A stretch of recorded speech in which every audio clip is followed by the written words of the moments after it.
The Custer County Board of County Commissioners meeting will come to order. Let the record show that today is November the 13th. Time is 9 o'clock a.m. I wonder if I might impose upon our guest, Mr. Dave, if you would lead us in the Pledge of Allegiance, sir. Thank you. Appreciate it. I pledge allegiance to the flag of the United States of America and to the republic for which it stands, one nation under God, indivisible, with liberty and justice for all. Thank you, sir. Mr. Dave Thomas, a 60-year friend of Attorney Smith's from Virginia. Welcome. Yeah, we're not going to hold that against you that you've been in Virginia. More than you're a friend of Clint than where you're from. Yeah, that's actually. Hope you didn't pick up any of his bad habits. Rolling under a horse trade. Virginia, what Denver is to the rest of Colorado, that controls all the politics for the whole state. That's where all the population is. That's for sure. Yeah. Madam Clerk to the Board, would you conduct a roll call, please? Commissioner Flower. Present. Commissioner Kanda. Here. Commissioner Prince. Here. Attorney Clint Smith. Present. And Clerk to the Board Kelly Kemper. Present. Thank you, ma'am. Appreciate it. Might ask you politely to silence your cell phones if you have not done so. Appreciate that. Audience introductions. We'll start over here in the proverbial chair. Jack Bubis for the Sentinel. Lisa Dree from the West Custer County Hospital District. I'm Dave Thomas, previously identified as Clint's friend. Formerly known as. And I'm Police with KLCR Radio. I'm here for the free coffee and donuts. But Nice. apparently I was sadly You missed them last week. You can have them if you bring them. Yeah. Right, you have to bring them and share Welcome. them. Nice to have you here. Tell me your last name again. Leach, L-E-A-C-H. Fellow trucker. Oh, Bob Fulton. Just there to say hey and invite you to a meeting, so okay. I'll do it. All right. Good. Well, welcome. We'll have some public comment here shortly. And amendments to the agenda, gentlemen. I don't have. Nor do I. Okay, we'll move on. Approval of the minutes, October 31, November 6, November 7. I move we accept the minutes as presented. Look pretty good.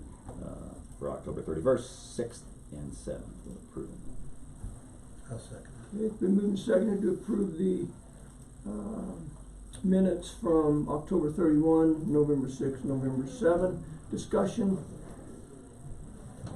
Thank you, Ms. Kelly, for your work in that regard. I think we're okay. I didn't see anything of No glaring errors. no glaring errors. I wouldn't. That would be terrible. Further discussion, gentlemen? Hearing none, proceed to vote. All in favor of approving the minutes of October 31, November 6, November 7, say aye. Aye. Aye. Opposed, nay. Motion carries. Minutes have been approved. Commissioner items. Commissioner Kanda, would you like to begin? I have quite a bit to say, but I'm going to hold it for the end of the meeting. Most of it was related to the fiber band and broadband thing. Okay. Over to you. I'm sorry I missed the CES meeting yesterday, so I'll catch up on that. Okay. All right. Commissioner Prince.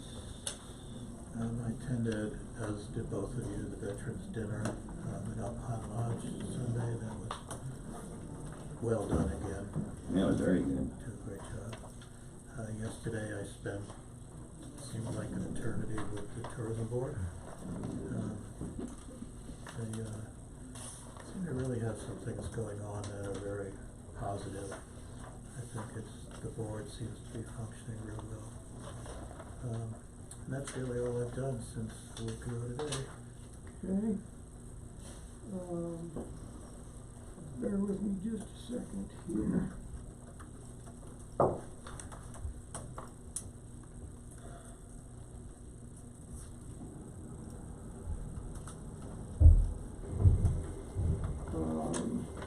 So since our last board meeting, as you indicated, Veterans Day dinner up at the Alpine, well done, as always. attended the MRC meeting yesterday, Medical Reserve Corps.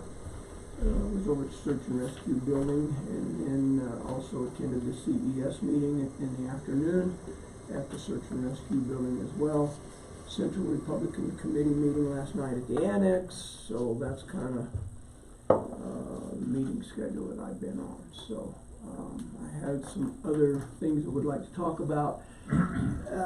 Did not get this on the agenda. It was an oversight on my part. I'm hoping maybe by consent we can agree. We're in the process of dealing with the insurance companies on the 2018 Dodge Durango that was totaled in the recent collision when one of our deputies had someone pulled over. The insurance company asked if we wanted to salvage that vehicle or not for $1,500. I spoke with Sheriff Byerly and Mike Halpin. It was our general feeling that we're probably not in the salvage business, but I said I don't have the authority to make that decision, so I thought I'd bring it to the board. We need to make that determination so that the insurance company can move on. I went and looked at the vehicle. The only external parts of the vehicle that, in my opinion and Sheriff Byerly's opinion, that are salvageable is the hood and the left front quarter panel. Every other piece on that vehicle was damaged to some degree on the outside. It's worth scrapping that whole. So the low bid that they put that vehicle out on bids, and their low bid the insurance company got was $1,500. So they said, if you're interested in salvaging the vehicle yourselves for $1,500, that's what we'll do. Personally, I want to recommend to the board we do not do that. I don't think we're in the salvage business. Trying to part that vehicle out, not knowing if the electronics and whatever else has gone to pieces on it. The vehicle was running when it was struck, so it could have damaged a lot of internal parts. Shannon Byerly said that they had a hard time keeping the motor running after it was hit. It did run, and then it'd die, and then they'd start it, and it'd choke and sputter and carry on. So I just don't see any value in us laying out $1,500 to salvage that vehicle. So I would ask by consent, may I convey that to Miss Donna and the sheriff?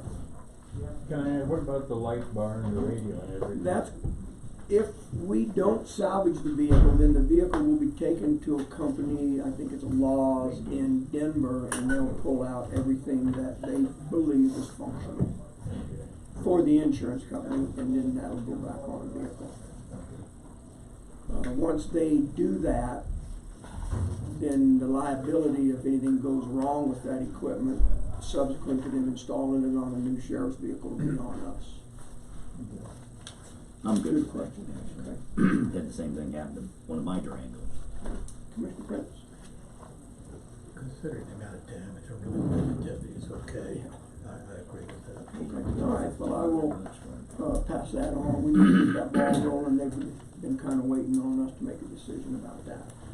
The other thing I wanted to mention, I requested and received yesterday the agenda for the upcoming underfunded court security grant process in Denver. We're on the schedule for 12 o'clock noon to 12:20 p.m.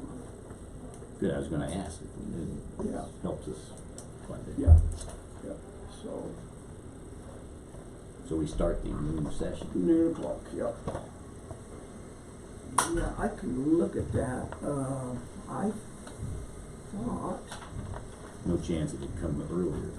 no, That's on the 21st. that is correct, 21st. Let me pull that. Yeah, they have a break from 10:05 to 10:20, and then they'll press on because we'll finish up at 1 o'clock, and then we'll go to lunch after that. So 12. So we're before lunch before they declare lunch. Yes, huh? yeah, we'll sit through all of those presentations before lunch, and then we have some other business to take care of after lunch, but, I was gonna share one other thing with you about that, sorry.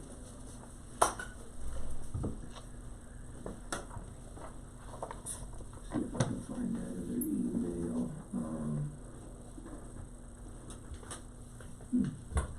well, it's not that critical. I'll look it up and send it to you guys. I just thought it would be interesting for you to know what counties were kind of bookending you and what kind of amounts they were talking about. I know Archuleta County, and I misspoke the other day. I thought it was 1.5. I went back and looked. Archuleta County's requesting $2.5 million. So Got one guy coming to present? no, that, you know, I looked at that as well. I thought that was interesting that, as you guys recall from us being up there last year, I think we were all struck by how strange it was for a county to be there requesting a ton of money and then have one person stand up all by themselves. This year, it looks like they've got 5 or 6 chief judges gonna be on their panels for different counties as well, but, yeah. What time is Archuleta? That's just what I was gonna look up here I'd again. like to hear how they have justified for the. Yeah, gotta be a total makeover. Well, we can learn, because we're gonna be looking for money. Archuleta goes at 8:55, so at 9 o'clock, so you guys probably won't even be there then, but, yeah, they have, 2 county commissioners, a chief judge, 3 county commissioners, sorry, a chief judge, and then their county administrator for that one.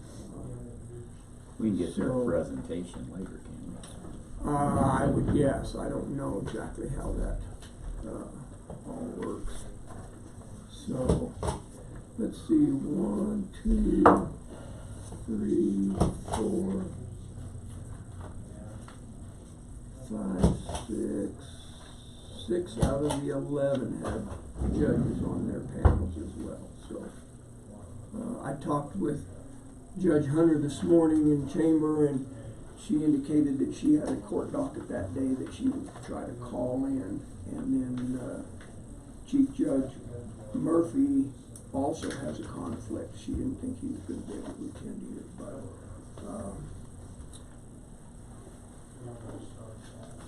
hopefully after, at some point, following a $2.5 million ask, 30 grand may not be a shocker for him, so we'll see how We that gotta up the works. ante. Yeah. Maybe you ought to bump it to 300. Yeah. And settle for 150. Right. And then, the other thing I wanted to bring up, you recall from our last conversation about, with, Economic Development Company about sending a letter to DOLA requesting some assistance in looking for a grant. I drafted that letter, sent it to Charles Vogel for his review, and then, we ended up sending that to Christie and Greg. Now, I don't know, I think you guys were probably included on that email string. We but- saw the email string, I didn't see the letter. Okay. Got it from Charles. So, Yeah, I never wasn't sent copied you a on any copy of of it. the letter, okay, I that don't was, know the letter. Charles sent it to me. Yeah, and Charles sent it to you, and Okay. you sent it to me. Yeah, so I he was sent pretty it to upset. Charles for him to look at, and then he sent it to Kara, and Kara sent it on. And so I never saw it after Charles looked at it either, until, So what was the mistake? I transposed some numbers, on the dollar request. That was what I want to talk about this morning. So instead of, I had typed in 76,000, should have been 96,000. 96,753, and don't ask me where I come up with Almost 76,453, so. And that being said, then Christie emailed Charles back and said that we probably need to look at this from a new perspective because they have a new executive director at DOLA. And the mineral impact grant director is also new. So I asked Christie if she would be willing and able to come down and meet with us. She said yes. She was good for the 27th. The lady, the other Christie director, Dew. or just Christie? Yeah.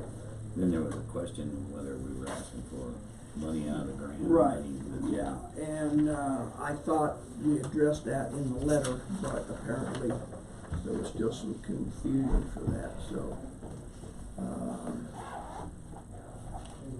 What were we asking? How much money? It was 97 roughly, but was 96. it out of the grant or was it out of No, the new no, money? Is this to pay for those ancillary studies Yes. you had to do for the That federal? they haven't Yeah. done yet. yeah, so, of course, EDC indicates we're under a huge time crunch here, but I think it's gonna be what it is. I mean, we can't, unless we call a special meeting to meet with Christie, I don't, Someone explain to me what has been dragging on for how many years now? 2.5. And now it's a crunch. Business plan. What is the problem? yeah, I don't Is know, this lack it of just, planning? Charles said the clock is ticking on us and, Well, unless they have a definitive reason why yeah, I need to jump through hoops when they've sat on this thing for several years. yeah. I'm good with the 27th. Charles indicated he would be here today at this meeting, thought he'd get here a little late, maybe during public comment, we can ask him about that, but I just think we need to back up, the 96,753 as their estimate of the expenses on that, so it was just my mistake on the amount that I put in that letter. I'm gonna quit doing that on behalf of the commissioners, because the last 2 times I've done it, Had to come back? haven't performed very well, so turn that over to one of you gentlemen. You'll see it in your performance. Yes, yeah, that's right. So that's what I had. I think I would ask Kara to put, if I haven't already, sorry, I know I'm interrupting you back there. No, you're but, fine. did we get a meeting with Christy Doon from DOLA on the agenda for the 27th? Well, you said we were gonna do something, and you said we'll Okay. talk about it Talk about later. Do you want her here at this meeting? Is that the deal? Yeah, at the commissioner meeting, so we'll deal with it later, just. Okay, I've got it on my list to talk to you. So we don't feel that we're rushed. Would it be better to do this, like, open to the public, of course, but after our meeting? Have kind of a workshop with her, just so we don't feel that we got 6 more things on the agenda. Oh, you mean for the 27th? But we When she can't act. comes, I mean, so we don't feel, or is this gonna be something that, It would be I good. don't think it'll be a long drawn out conversation, but, I The think we're workshop gonna have we to would decide have to what we just wanna listen. do, too. I think we need to have our little act together before we request money from her. This is our grant. Yeah, and we had this discussion with Vogel and made that decision to make that request. Yes. We just didn't know the leadership had changed at DOLA when we did that. Okay. Christie said basically, hey, we got your letter, I gotta tell you, you probably better re-explain this because we have new leadership, they don't have any idea. And we're what gonna, they're talking the about. only big discussion I see would evolve would be deciding how they're gonna handle whether it's new money or out of that grant. If it's out of the grant, how does that impact, blah, blah, blah. We gotta, and that's what we'll have to talk about with the new Right. grant. But your decision was to not have it out of the. Right. That's right. We had voted Yeah. to request a whole new grant, Right. not impacting the $1 million. And not a match. And they've gotta figure out Without whether a that's match. acceptable to do. So, I just think we have that conversation and then maybe nothing changes. Maybe we just rewrite the letter and put a lot more explanation in it for the Or if two she's got some new insight now that folks. she's met them. So, Well, we're gonna need to come to a consensus if in fact DOLA says, we're not willing to fund a new one, but we'll give it out of the old one, are we willing to agree to that or not? Right. So We those need are to kind of understand things their Right. strings. We need Yeah. to understand, so if this is a time crunch, maybe that discussion ought to have the contingency being, and how would we handle it if it occurs? And in fact, the time crunch really isn't, it would be, I think, debatable because the actual deadline's the 30th or whatever it is, or in March. If DOLA's gonna work with us, I think they're gonna be flexible on how valid that grant is. Because we're really speculating now, so maybe we. So no, that's why you need to talk. Right. Yeah, let's let Charles come and talk to us and then see what Christie is, but I'd like us to say Plan A and Plan B just in case, so that we don't have to set another meeting down the road to discuss Plan Another B. plan. yeah, I was hoping we would be able to do that in a meeting so that if we had to make another decision, we could vote during the meeting instead of a workshop. Fine. I agree, the March 30th deadline, it's not a deadline, it's the end of the extension period, Right. I guess, you know, it They've is a been known deadline, to but extend it.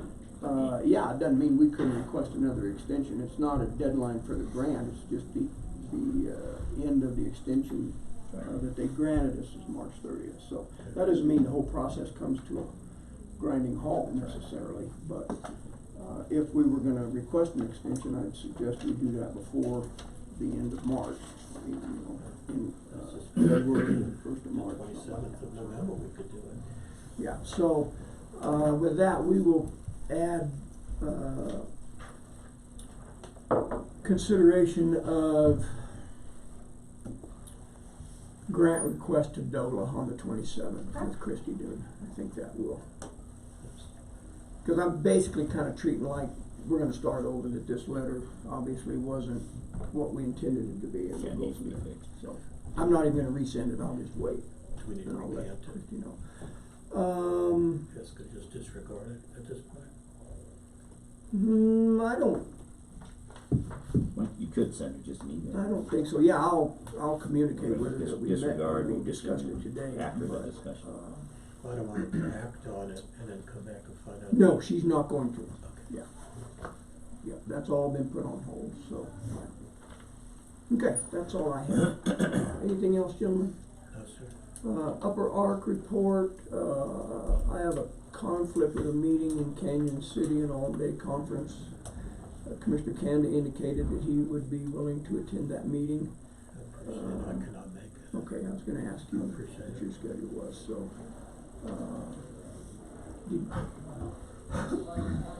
I've got those minutes in the agenda, you want me to forward those to you? Yeah, I can see them. And I don't have anything new from a filing point of view. They hadn't rescheduled a meeting yet for the Blue Line Committee, so I push on them next week. Sounds good. I'll push on them in person. I sure hope that they're congenial with what we want, not what they want. They, that's part of why they're having it rescheduled, because they've been considering it. They're working. You're done? It's good I news. just want to, As long as it's not good news, they're trying to figure out how to I'm good. So he never said, So we just have to be back by 10. oh, by 10 this morning? Boy, look at that jury panel. Are you here for a trial, That or are you was just a- here to laugh? That was a who's who of Yeah. You just here to Custer grin, or are County, you man, here that for a just trial, or walked do by. you want a donut? Okay, I'm here for a trial. Oh, okay. we'll move on. Attorney report? All right, I worked with Jackie Hobby. There was one kind of a difficult one. She asked me to write the letter instead of just, check with. So I wrote a letter and sent it to her. She said it looked fine, so she's sending that one out. One of the septic violation issues. At the request you made from our last meeting where you were discussing the language of the proposed motion, I prepared that. I actually, when I looked at it again this morning, I had a couple of typos Yeah, I that jumped saw up. that. So here's 3 revised copies. I didn't bother sending it back to you. Did you ask for $100,000 too? Yeah. Probably gonna get changed, so I didn't Well, torture you I with. sure am, but I hate it when I find something like that, and I think I've already proofread it, so. I did some research on special districts, taxation, how all that works, and that's that ties in with the issue with the hospital district, the ambulance service and everything down the road. And then finally, a couple of weeks ago, I sent out the letter of acceptance to Colorado College for attainable housing, buying those lots in Silver Cliff. And I finally got an acknowledgement from a woman named, back to where it was, Lori Seeger, who's the Associate Vice President for Finance. Apologized for a delay in getting back to me. Said they're gonna have their counsel look at a few things, but it sounds from the tenor of her email that this is gonna go through without any problems, and we should be able to make that purchase, yeah. Yeah, I don't know how we got hung up. Sorry, did I just interrupt you? I'm used to it. Oh, really? I was teasing. Feel free to say whatever you have. I just don't know how we got hung up on the 8 lots when it was really 7, that's all I was gonna say. Well, Sorry and about she that. pointed that out, that it was, I had said 8, and because they didn't teach accounting in law school. They taught billing. They did, Billable hours. They only counted in 5, 10s, and 50s. So I told her, yeah, that was my mistake, and so we're going on from there. Sorry. Well, I'm not gonna ask the same question. Oh, okay. You could, just to make yourself. It was 8 lots, right? But, no, it was Seven. Seven, I said 8, but it's Yeah, 7. we had talked all along that it was 8, and And I think I I don't just know used why, that but- number, when I counted up the ones we were talking about, it counted up to 7. yeah. So we're buying 9. There were 7, We're buying 12, and what or was 12. 19 There were total, yeah. 19 total. Yeah. So We'll have first right of refusal still. I read her response already. Okay. That's all I have for today. okay. Thank you. No whereases we need to pay for. No whereas this time, sorry. Life's looking up. Okay. I wonder if the administrative assistant has anything Nothing. today. Keep going. Nothing Thank at you. all. No, I'm good, thank you. No great news and I'm good. okay. All right. Notice, since you've been Gotta be here, something. you've never had anything to say. So one of these days, just chime in like, hey, we need a new coffee pot or something like that. Something. How about, hey, make your own damn coffee? I did. There's that. Or how about, well, I just like to let you know what's been going on, or something like that. I mean, it's I don't like talking not about that you need to, but you're welcome to any time. This is why you're on the agenda, so you could tell us what you've been up to if you'd like to, but you don't have to. Thank you very much. Everything is going great. And if needed, we could always have you come up front so you could be live streamed as well. You wouldn't, I don't want you to feel awkward about doing it off camera. That's just me. She'd be competing with me as I can. Well, if that's she true, actually got that's it true. There's no competition. Do we need to open a window or hide in here? Okay, we'll move on. Public comment. Yes, sir. Oh, may I sit down, Mr. You Commissioner? may. You can come forward. You can It's just stand. You brief. can stay right I where just- you're at. I just want to personally come and invite all 3 of you to our second scheduled quarter management meeting for the Frontier Pathways Scenic and Historic Byway, which has been rescheduled because of the last time we had a schedule was we had our first little snowstorm that, it didn't affect us up here too badly, but our gentleman is coming down from Fort Collins to help conduct the meetings, and he's doing also us as well as down in Colorado City and Pueblo. So Where is it? as we all know, down in that area got quite a bit more snow than we did, of course. So date, time, location. That's next Wednesday, the 20th, 5 to 7 at all aboard PM. I want you to know, Bob, I was there sitting outside wondering where's everybody else, because I didn't get the word. Well, that's right. We saw each other. It was I was there. thank you, and I apologize about that. No, It was the last second, and you know, it's trying to communicate, and it happened that morning, or that early afternoon, and then the only thing I guess you could do, can't get it in the paper to get that date, but anyway. I was there on behalf of Dark Skies, very interested, see what we can do with you, so. Yeah, thank you. So you said 7 o'clock, 5 to 7. 5 to 7. 5 to 7 at. And All aboard. all aboard, right. And there'll probably be coffee there, and snacks and stuff like that. I'll come. Yeah, excuse me. Yeah, in line for Jack's. But anyway, no, I want to personally invite you, and I'll send you an email again to remind you, and Thank you. apologize about the cancellation. But it's very important, it's our 10-year update of our quarter management plan, and for those folks that maybe don't know what the byway is, the part of our community that's been in the last, since 1994. There's be an update on that, and then also some goals or ideas we're having for moving forward. And a couple of our representatives came up yesterday and participated in the tourism meeting, so, and Bill got a love letter. Yeah, thank you. So thank you. So, any questions? Yeah. Hey, did you invite Silvercliff on board too? Yes. Yeah, Westcliff. I will not be able to attend. I'll be in Denver in a meeting. But, That's no excuse. no, I know. No, we appreciate it. So Bill and Jay, if you can make it, which I appreciate it. Thank you. Okay. Any other questions? No, And thank then you. I also appreciate it. too, after that meeting, then I will probably, will come in and make a formal presentation and let you know where we are and where we're going. So, I guess, I know there was some conversation, I didn't directly get involved in it.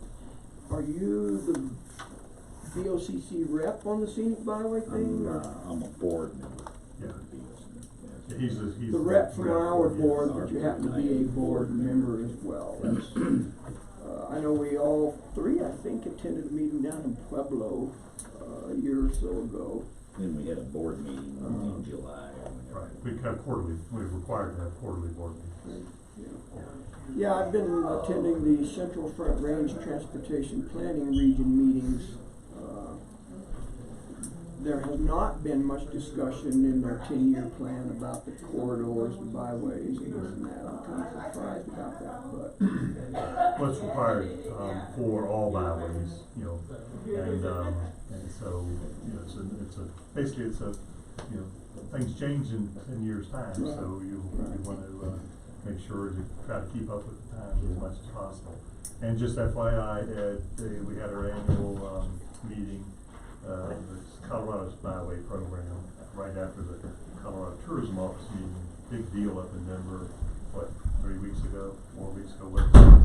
And at our thing, Bill Zwick, our president, and I were there, and we talked about West, we're from, you know, Frontier Pathways, you know, Pueblo and Westcliff, and Westcliff, a number of people said, wow, we're getting a lot of stuff going on down there, so we're recognized, we're not elected, we're known, so, and, so we're just trying to do our little part to help things move along.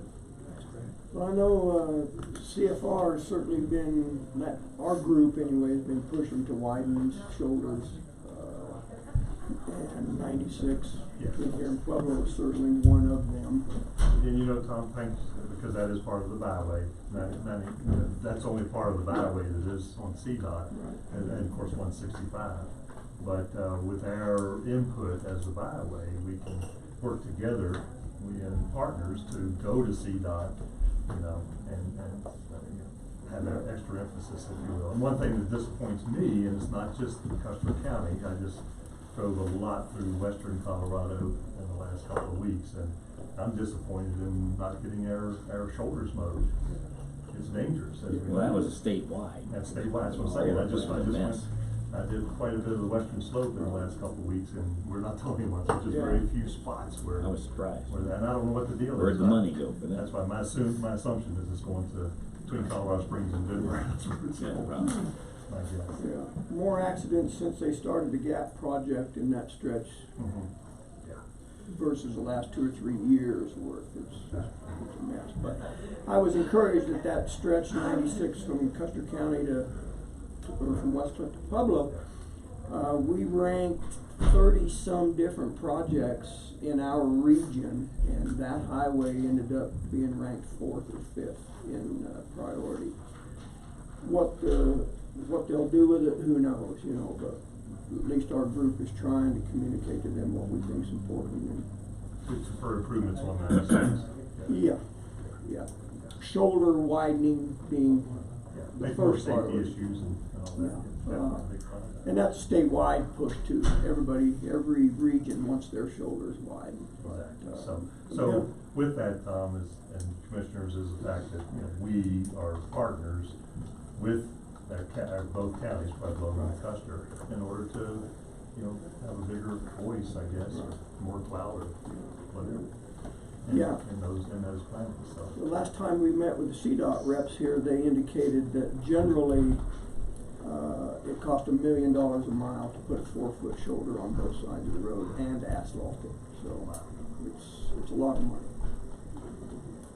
Well, we appreciate it. Thank you. So I have a quick one for you, Bob. I talked to Steve Blaswell a few weeks ago, and given that CenturyLink has dug a nice trail beside 96 on the way out, he was looking at, from a trails point of view, Custer County trails, that it would be cool to build on what they cleared already and come up with some kind of trails plan to connect. So you might put that on. Yeah, thank you. And one of our board members, Bobby from Rye, she Christie in that group, there's a group down in Rye, Colorado City area, which also is on our byway, and they're doing a lot of stuff with this trail thing, the Front Range Trail. Frontier Pathways has been involved in this Front Range Trail. Dorothy Urban, our former board member, was always big in that. So those are things, and those over time can be very beneficial in helping bring So funding you'll to get this team stuff up with Silver Cliff and the county and whoever else to get the grants to build that trail and some scenic outlooks as well. So Wednesday night, you bring that up again. Okay. All right. I can't remember everything. Anything else? I've got to run. Write it down, Bob. Questions, comments? Okay, Thank you. all right, you bet, No, thank you, appreciate you coming in. Appreciate it. See everybody. Other public comment? Morning, Charles. Thank you for coming in. Maybe during public comment, we can have a little discussion now, so that I'm not sure it'll come up until somewhat later in the agenda, but we had talked about, the letter that we sent Christie and Greg and the mistake that I made on the dollar amount. And basically felt like we kind of needed to restart that process again now, knowing we have a new executive director and a new manager of the mineral impact grant. So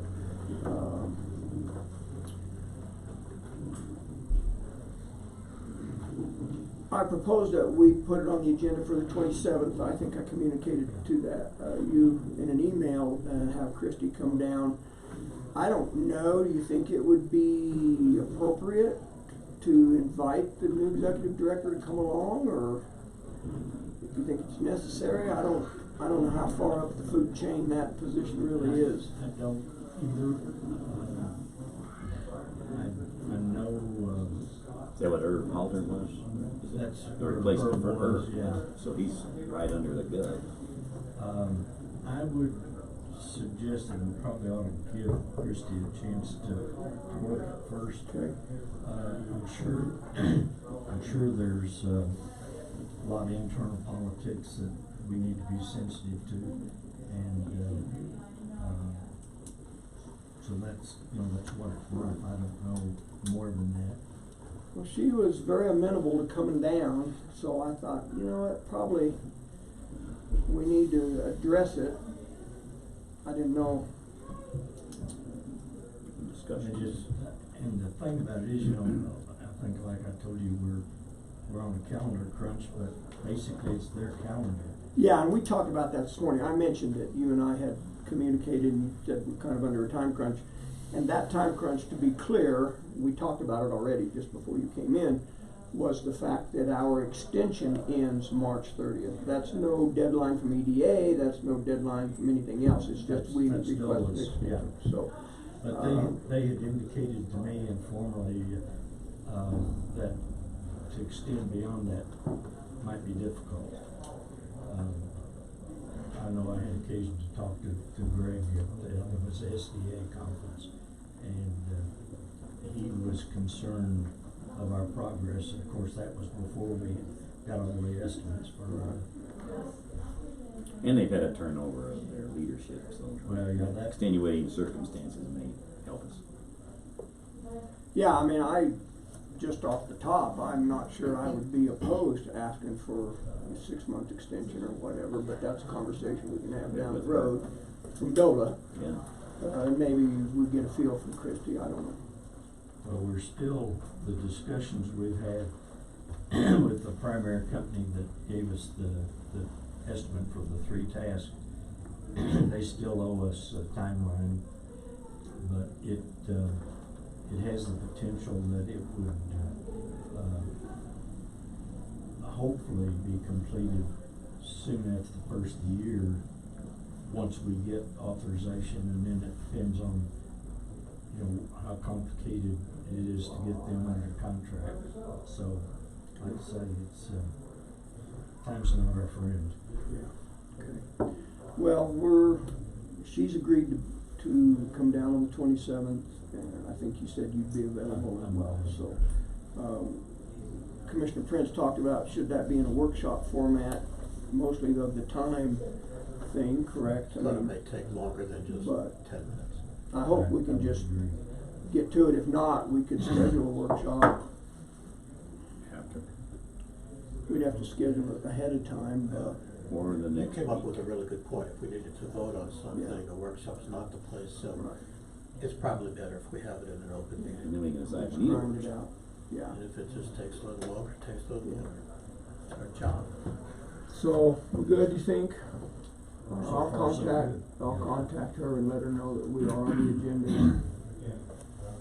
And we kinda felt like we had put this letter on hold. I mean, she did get it, but she said, yeah, we probably need to deal with this a little different direction. So I feel like the letter's been put on hold from her end.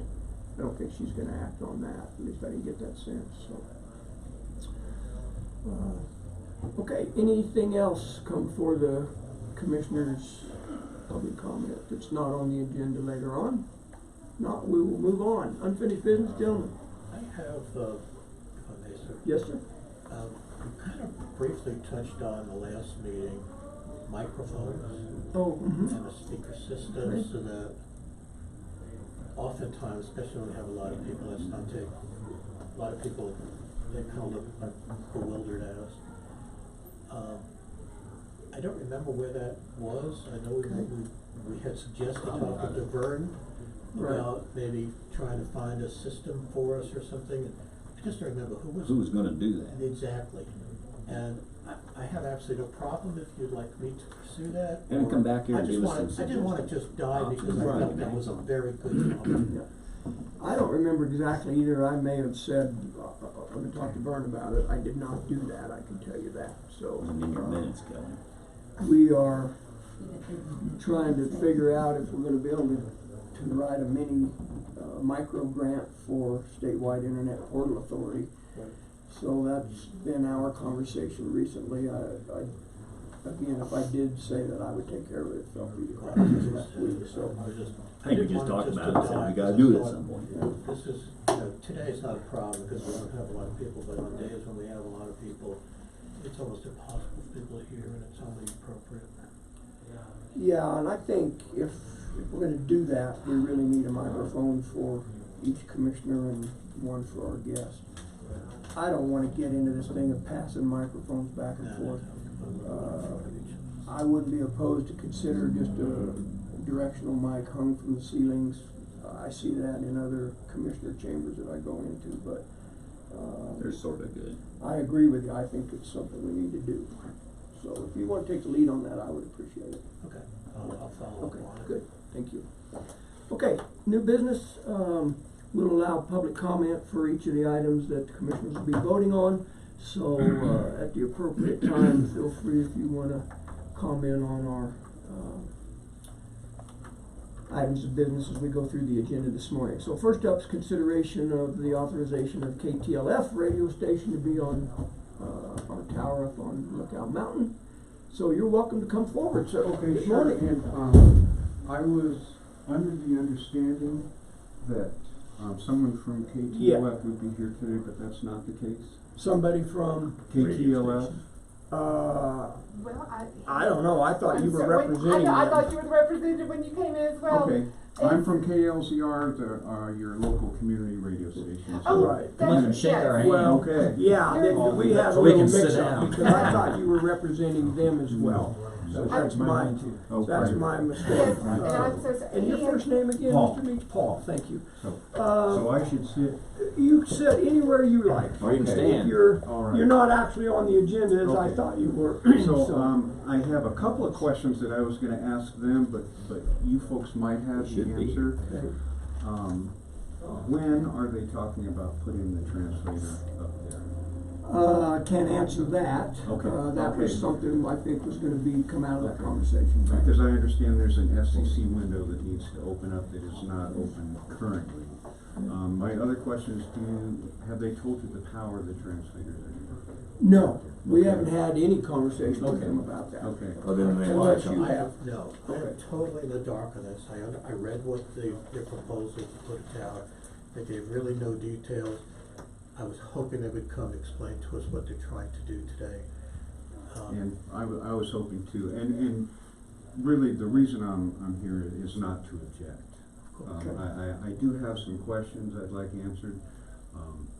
Those The only were, thing, the that first I've heard is- were kind of technical, but, Well, what did you hear they wanted to do? 'Cause all we've heard is they wanna bend the signal in here and broadcast their program. All I know is that they have a frequency assigned, and they wanna put a translator out there. That's all. And Okay, that's all we've heard. That's all that's publicly available. And, It's easy listening is what they claim their geometry is. right, so I did have a couple questions for them, but, in a general sense, KLZR has some problems just because of our geography. We've got some dead spots. So we are in the preliminary stages of an engineering study to see how to address that. And the two main alternatives are relocate our transmitter or add a translator, most likely on the south end of the valley, because that's where most of our problems are. Where's your transmitter now? Our transmitter is on the tower that KWMV built for search and rescue. Actually, we built it for our transmitter, but then we donated it to search and rescue, so it's right by the sheriff's office. So it's down low. So one of the possibilities would be relocating our main transmitter, and discussions have been either Deer Mountain or TV Hill, or alternately a translator. And so I'm here to request that should an engineering study suggest that TV Hill would greatly improve our coverage, that the commissioners would give KLZR the same consideration to allow us to put a transmitter up there. I mean, we're nowhere close to asking you to do that, but in the future, in a general sense, if you would give us the same consideration. Yeah, and I'll defer to Vern here in just a second. Have you had any discussion or thoughts about approaching AT&T and locating on the new tower they just put We up? had thoughts, and our research says that cell phone companies do not like FM transmitters on their cell towers because and that was explained to me, and it flew out of my head as soon as it flew in. But there's a technical reason why they don't want FM transmitters on their cell signals. Good. Go ahead. Sorry, I'll just speak for myself. You're our hometown radio station.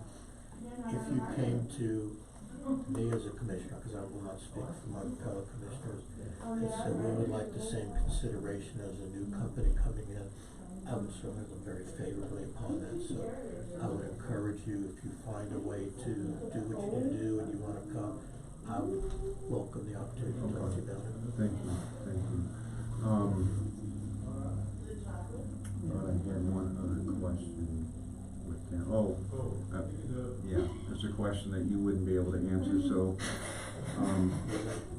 I thought they were gonna be here, so Yeah. I'm a little We did too. disappointed, but. Well, they're supposed to. And I don't have a number. They indicated for to us that they would be here. Okay, but my understanding is that the FCC works in mysterious ways.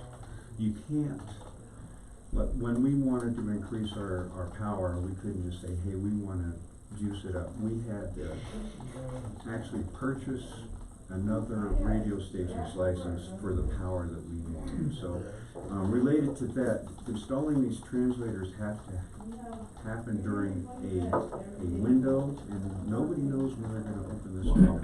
So, Well, our IT director would like to have some comments, so. Yeah, a quick interjection. So I heard you mention that there's gonna be an engineering study. I would ask that if they're looking at Lookout Mountain Tower, because of the critical nature of our DTRs and the other communication infrastructure there, that there's an intermodulation study to go along with that engineering study.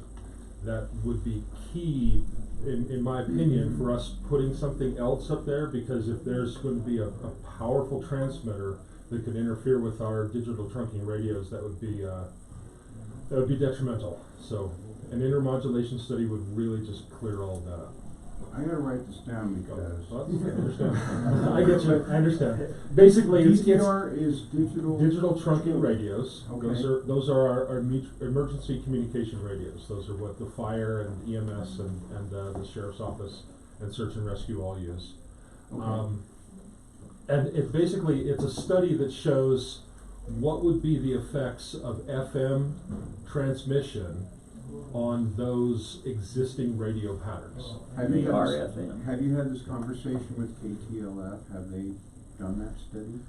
I have not seen a study, and because there's anecdotal evidence that says that the radio station does walk over our DTRs here in town. If we put them up there on one of our towers, that might be detrimental. So, Okay. before we move forward with that, I would really ask for that study. Unless it's separation. As So we they would need- for KTLF as What's well. that? I mean, we do the same thing for KTLF. Exactly. Okay, so I'd be very interested to see what the results of their study would, see if either one of us can consider this a possibility moving forward. I'm not throwing a monkey wrench. I just No. I like data points. Right. Well, I mean, that's a great point. So you do or do not know that they've done that study? Maybe they've done it and you haven't seen the results? We know nothing. I would be surprised if they've done it. I think this I would be meeting too. that we thought was happening today was the very first Kicking it of off. whatever steps was gonna follow, so. Okay, so, yeah, I'd be very interested to learn the results of that, so that's all I have. Very Thank you good. very much. Thank you, sir, you bet, appreciate it. Sorry for the confusion. So we'll move on then. Next item of business, consideration of ownership of the Bergamont Tower. Wanted to just have a discussion about that tower. I've not been to the tower, I apologize for that, but that's the long and short of that. For me personally, I know where it is. I've looked and reviewed the lease. It's kind of interesting how that whole lease thing came about. It was written in 2006. The lease itself is dated in 2009, but everything in the lease reverts back to 2006 as their beginning timeline on that. So I thought that was a little strange. That's meaning when we all, county, The county entered Took it. into an IGA with the state in 15th of December 2009. But there's language in there that refers to the ownership of the equipment reverting to the state 5 years after their beginning date, which they treat as 2006. So either way, that 5-year window has already passed. I invited Vern to come sit in on this, as well as Gary and Roger. So unfortunately, we had to give them an estimate of a time of 10 or 10:15. So I doubt they're gonna get here unless we postpone this till later in the agenda, which I would certainly be willing to do that if you gentlemen feel it's important. But so this Bergamont Tower, as I understand it, handles our 800 radios and our, of course the name just went right out of my head, Vernon. Not VHF shortwave, radios. VHF, thank you, I kept wanting to say shortwave. VHF radios are housed up there as well as the 800 megahertz. DTRs handle out at Lookout Mountain, so I believe DTRs are on the are they Lookout out there Tower as well? Or on the Bergamont Tower. was that a repeater? Oh, you Yeah. know what, you're right, yes. DTR is handled out of there. So, I've had a couple of people, one pretty adamant about, approach me, and one of them being pretty adamant about that his opinion was that he felt like we ought to give ownership of that tower back to the state because of the liability. We suffered a lightning strike 3 years ago up there. Our insurance company paid for that, but I just thought we ought to have a conversation to see where we were at. So we making a buck off of it? No, I don't think so. I mean, those are county radios. Yeah, they're all our stuff, right? So we're not leasing any tower space up there that I'm aware of. I sure haven't seen anything. Yes, sir. As a point of order, have we received a copy of this lease that you're? Oh, yeah, we've had it on file. I just pulled it No, up. I haven't seen it, unless you say. If you have, it would have been a while. It was not the So, we didn't put it in the packet for this No. meeting, if that's what you're I asking. honestly No. feel that I am behind the 8 ball. Okay. I would like to read that, and I would almost suggest, can we postpone it till I read the lease? Sure, yeah. Let me see where, Unless this is a conversation that really doesn't, I mean, it's superficial, it's fine. I'm just not willing to make a So- decision. no, right I don't this think fall. there's. Because if we give it back to the state, then we're held hostage and then fixing the tower. Yeah, There's issues. and as I understand it right now, they We're using it. have a responsibility for maintenance and repair of all the equipment. There's 2 attachments to this lease, the generator, The state to maintain it. there's 2 attachments, the tower, the generator, the land, the easements are on one attachment. They do not have a responsibility for that. The other attachment's for the equipment, and they do have a responsibility to maintain and repair that. So, again, I put consideration of so that if a vote was appropriate, we could do it. I didn't think there would be anything we would vote on today, really, because I just wanted to have this conversation with Roger and Gary and So, since you're not here, I would suggest that we postpone this. Let me move that we amend the agenda to put it, after the fiber broadband project as proposed by Silvercliff, put at the end of the agenda, new business, give them time to come. Sure.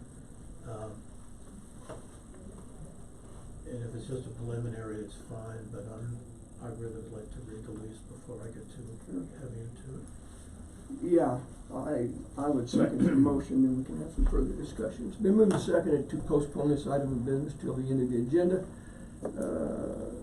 It is a debatable motion. Further discussion? I would guess that we probably need to call Gary and Roger and tell them what we're doing, because they were gonna be here. Yeah, so they should be here in just a few minutes, so So- But then, You wanna do it when they get here, make just do it it, when make we get it, here. make it Can I make Sure. a motion to that effect? I mean, Well, can we yeah, not be specific on where it is on the agenda? That's why I put it at the end. Coming over here wasting their time, let's get I them. don't wanna waste any time. No, not that, I meant they are already en route, so let's not waste their time. yeah, Roger just got here. okay. I have copies of that. Would you like me to make a packet? I can send it to them real quick. I would like it electronic. I'll just- Because I write notes. I'll email it to them real quick while we're waiting, but I know that's not gonna give them an opportunity to actually review it in any But depth, if but they at least refer you'll to have something, we it. can pull it up. Let me do that. Can I ask Vern a quick question? You may. Vern, what's the difference between the 800 megahertz and the DTRs? 800s are DTRs. Okay, and the DTR So, broadcaster, Uh-huh. for lack of a better word, there's one on Bergamont and one on Lookout Mountain, or was I confused by ours- what that? it's Vertimont and Deer Peak, I believe. And Deer Peak. Yeah. I know, it's hard to keep them all straight. DTRs stand for Digital Trunking Radio. Basically, they're mobile communication platforms. They communicate through the state. Everything that goes through them is recorded, and then Okay. they're rebroadcast to their destination. Okay, thank you. And as long as I have you here, Yes. some people cannot get on the guest. There may be too many people in the area I see. trying to log in. Wow. Everybody in the jury room. Right, Oh, exactly. that's Well, we tell have the to- jury that they I- need to be thinking I about jury forwarded things this to you. It says, and not for some surfing. reason, it's coming to you as an attachment B. That's not correct. It is the CWIN lead. Thank you. So I will send that to you right now. Thank you, Bernie. So did you say Roger's out So there? he's here, would you like him to come on? Yes, Okay. absolutely. So, with that being said, we have a motion on the floor. We're in debate of that motion. Because the motion's gone to the debate period, the motion no longer belongs to the maker of the motion, so I would move that we withdraw that motion. I'll second.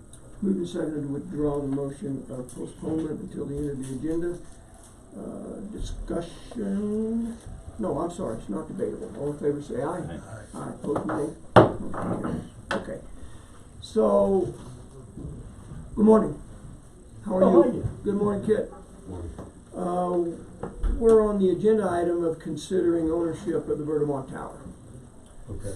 I put consideration on there so that if we did want to vote on something today, we could legally, by our 24-hour notice. I didn't anticipate us voting on anything. It was more of a fact-finding, let's have a discussion about Bergamont Tower. And I looked at Kit as well.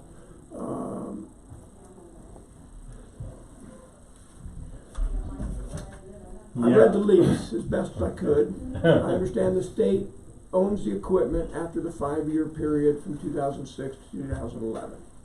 That the equipment went to the state. The tower, That's interesting. the generator, the land, and the right-of-way did not. That was a separate attachment that didn't apply to the 5-year thing. I don't know. So what I'd like to do, if nothing else, is get you gentlemen's perspective on that tower and what's kind of going on. I know we had lightning strike, that was covered by our insurance. I think there's been a couple times when there was an issue with the propane or whatever, but the contract says that at the beginning of the season, the tank's to be filled by the county to prevent that from happening. At least to a minimum of 70%. Yeah, when that one was put in, that was, where did Kit go? That was put in on, that was a lease. That was a 100-year lease. I don't know, it's an easement, it's sitting on an easement that was granted.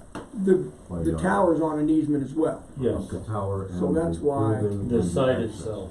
Okay. And the access as well. Yes. And as I indicated before you guys came in, I've never been up there, so kind of in the dark, but obviously you go up Bergamont Road.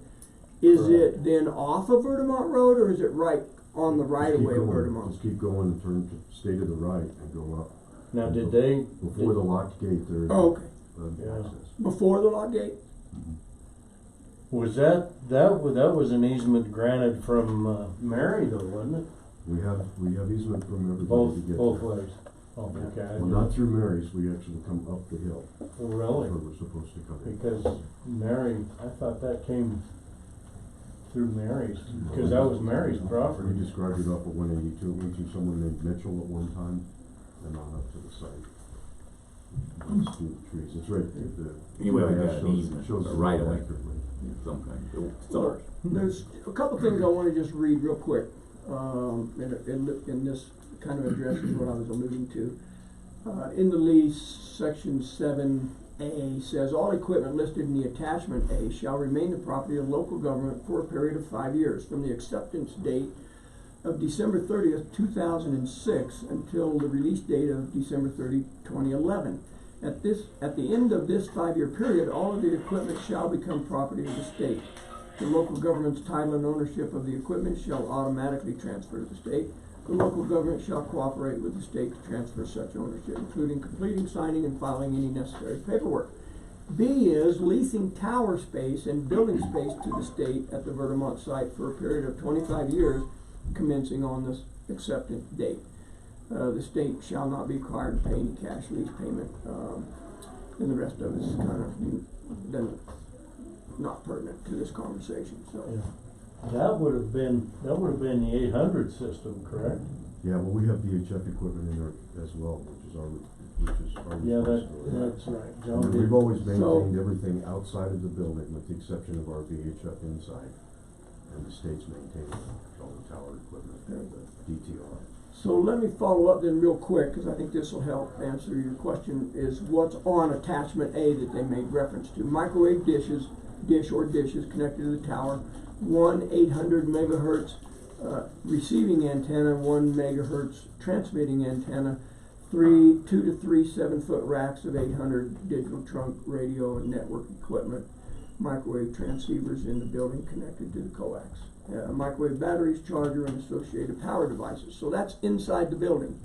No, This- some of those things I'm mentioning are hanging on the tower. Oh, Yeah, okay. they are. Oh, that's right, sure. The antennas are. The antennas would be on the Yeah, tower. hanging on the tower.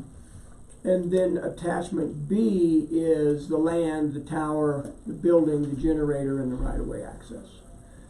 Which, as I read the agreement, or the IGA, stayed with the county, but the equipment went to the state. There were two options in the beginning, Okay, and, I worked with a lady named Kim Coleman, I've got her phone number, and it's probably not the same person anymore. But, we had two options, we could take over the whole thing at the end of that 5-year period, which is the period when you see if things are working. Or they could take over the maintenance of the electronic equipment, because they monitor the electronic equipment. If something goes wrong with it, a light comes on at the Denver dashboard, and they inform us that there's a problem, and they send a crew out to take care of the problem. If it is the electronic equipment, the DTR system. We're responsible for keeping the mice out of the building, making sure that the power supply is uninterrupted, which includes the generator and the drop.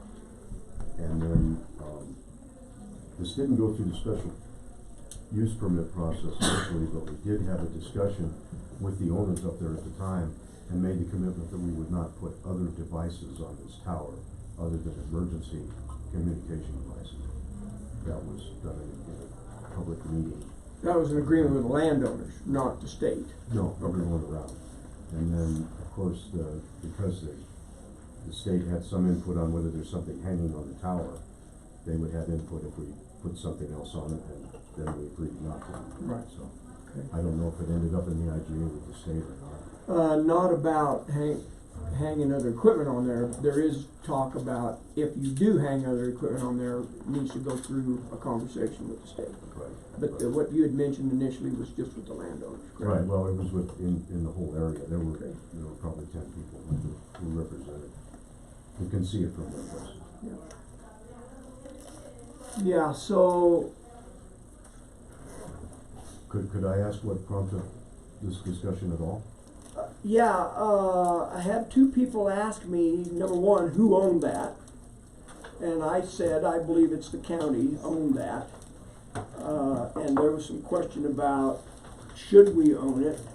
Should we own the BLM land, which is a whole nother conversation. I'm not sure where that is now. There was a conversation about that, but it kind of stalled out somehow. I can give you an update on And that later. some of that came about the same time we took ownership of the tower from Sangre de Cristo Electric, which we now own that tower up on Lookout Mountain, because they deeded that tower to us. So it was just this whole question of who owns, should we own, what's our liability?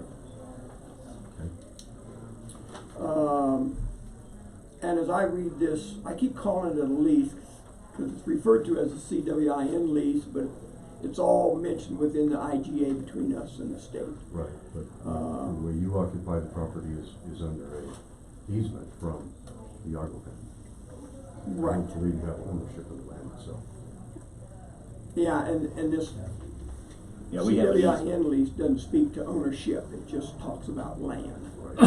we're obligated to maintain that land or the access I and imagine there's generate all that. another agreement with Yagos about the land itself. What's the Yeah, last I am- name, kid?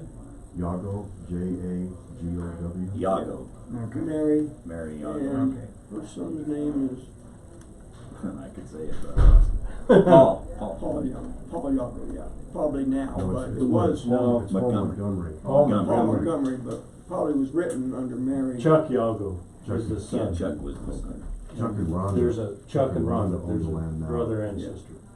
But when this was all done, it was probably with Mary or not. It Now was, this- it was and there's between something Mary and that's- Helen. Yeah, with Yeah, Mary and because Helen was still living at the time. And then the gentleman that owned the land that the access goes through had some. Okay.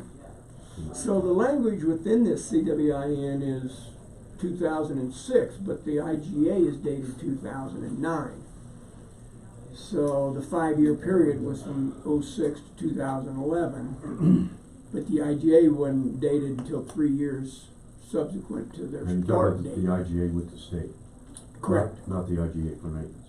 Okay. With the state, yeah. Yeah, it happens to be the Office of Information and Technology, OIT. Yeah, Kim Coleman was the director of the Okay. firm. Yeah, and I think, well, I won't look it up now, but So I have a question real quick on that same line, Kit, because you've got the history. What would be the impact? Why would the state want to take it back? And what was the reason they're gonna maintain those 800 radios anyway, right? Are they obligated? What's the Well, obligation? they're obligated now under that agreement. Right, But and so, if you take over ownership of it, I guess you could take over that maintenance too. I don't know that we have anybody capable of doing well, that. we don't want to necessarily own it, but maybe we do. I'm just asking, is what we have good, or is it managed? It's never been a problem. We've taken care of the maintenance of the generator itself, and the county's kept the road open for us when we needed to in the winter. I probably 3 times we've had to actually plow that road and get in there to it. Yeah, since I've been on board, just 2 or 3 times. You just plow it when it's called for, not. Yeah, essentially that's what we do. It's like Deer Peak, nobody gets there until, somebody shows up with the snowcat. Yeah, and I don't have a feeling one way or the other about it. I think my desire was for this to happen right here, conversation. Whether anything changes or not is not paramount to me, really, unless it comes out of this conversation where we're all saying, yeah, you know what, maybe we ought to do something. I don't feel that. I just wanted to have a conversation about it. People have done it different ways in different places. There's lots of these towers around the state. It was a $600,000 project. State of the art. And, put that in and get it going, and that was under a governor's initiative at the time for emergency communication. And, there was a lot of them put in that same period of time. And they offered, as I understand it, pretty much the same relationship within the county. There are counties that were capable of taking on that maintenance, or they put the towers on property that they owned, and it was easy for them to do that. But with us, it was kind of like a lot of the smaller communities, they were offered the option, we'll take care of the stuff if you make sure that we can always get there, and you provide a local person to go up and assess the problems. So Tom, when does this expire? Roger This mentioned lease, the the 25-year lease. What was the 100-year thing? Was that That was different? probably the right That was choice. the original agreement between Yagos and the county, So this is So just right. last 8 years. because Fire was the one who put that up there originally. Fire wanted to get off there and go up there, and they took ambulance with them. Now ambulance is gone. Fire and 800 are all that are left, aren't they? Short Kid. for VHF, right? Right. Yeah, and So, So now when you're right talking- now, this is a 25-year window, so we've beaten up 10 years on it or something, right? What is it? When do you 13 think? years, yeah, 2006. But A the few DTR years, system is so- in the state system, so everybody. Continue, and then the uses state that would as probably a- review it and say, we don't wanna do this anymore, or they may say we want to. Go ahead. Great is, it's clear that they own the equipment. The lease is in place for 25 years. I'm not sure where we stand, other than to go back and say to them, if we had an interest, we want to renegotiate this. I mean, appears to me pretty clear on who's responsible for what. Yeah. I agree. I guess one of my questions was, is it functional? Is it doing its job still? We okay with the equipment that's up there? VHF, can we talk about that? So who uses VHF radios? The Forest Service, the DLM, the fire department, and then it's backup for the sheriff department as well. It's actually backup for any of us locally. Okay. We don't use it on a It's consistent. not primary. But when we have a federal fire, they're all on VHF, not DTR. Okay. Which is another interesting story about them getting grants for DTR but not using Not it using themselves. it. So that's the situation with the DTR. Gordon? And that's what I was gonna say, when we have, for instance, the Junkins fire, every single,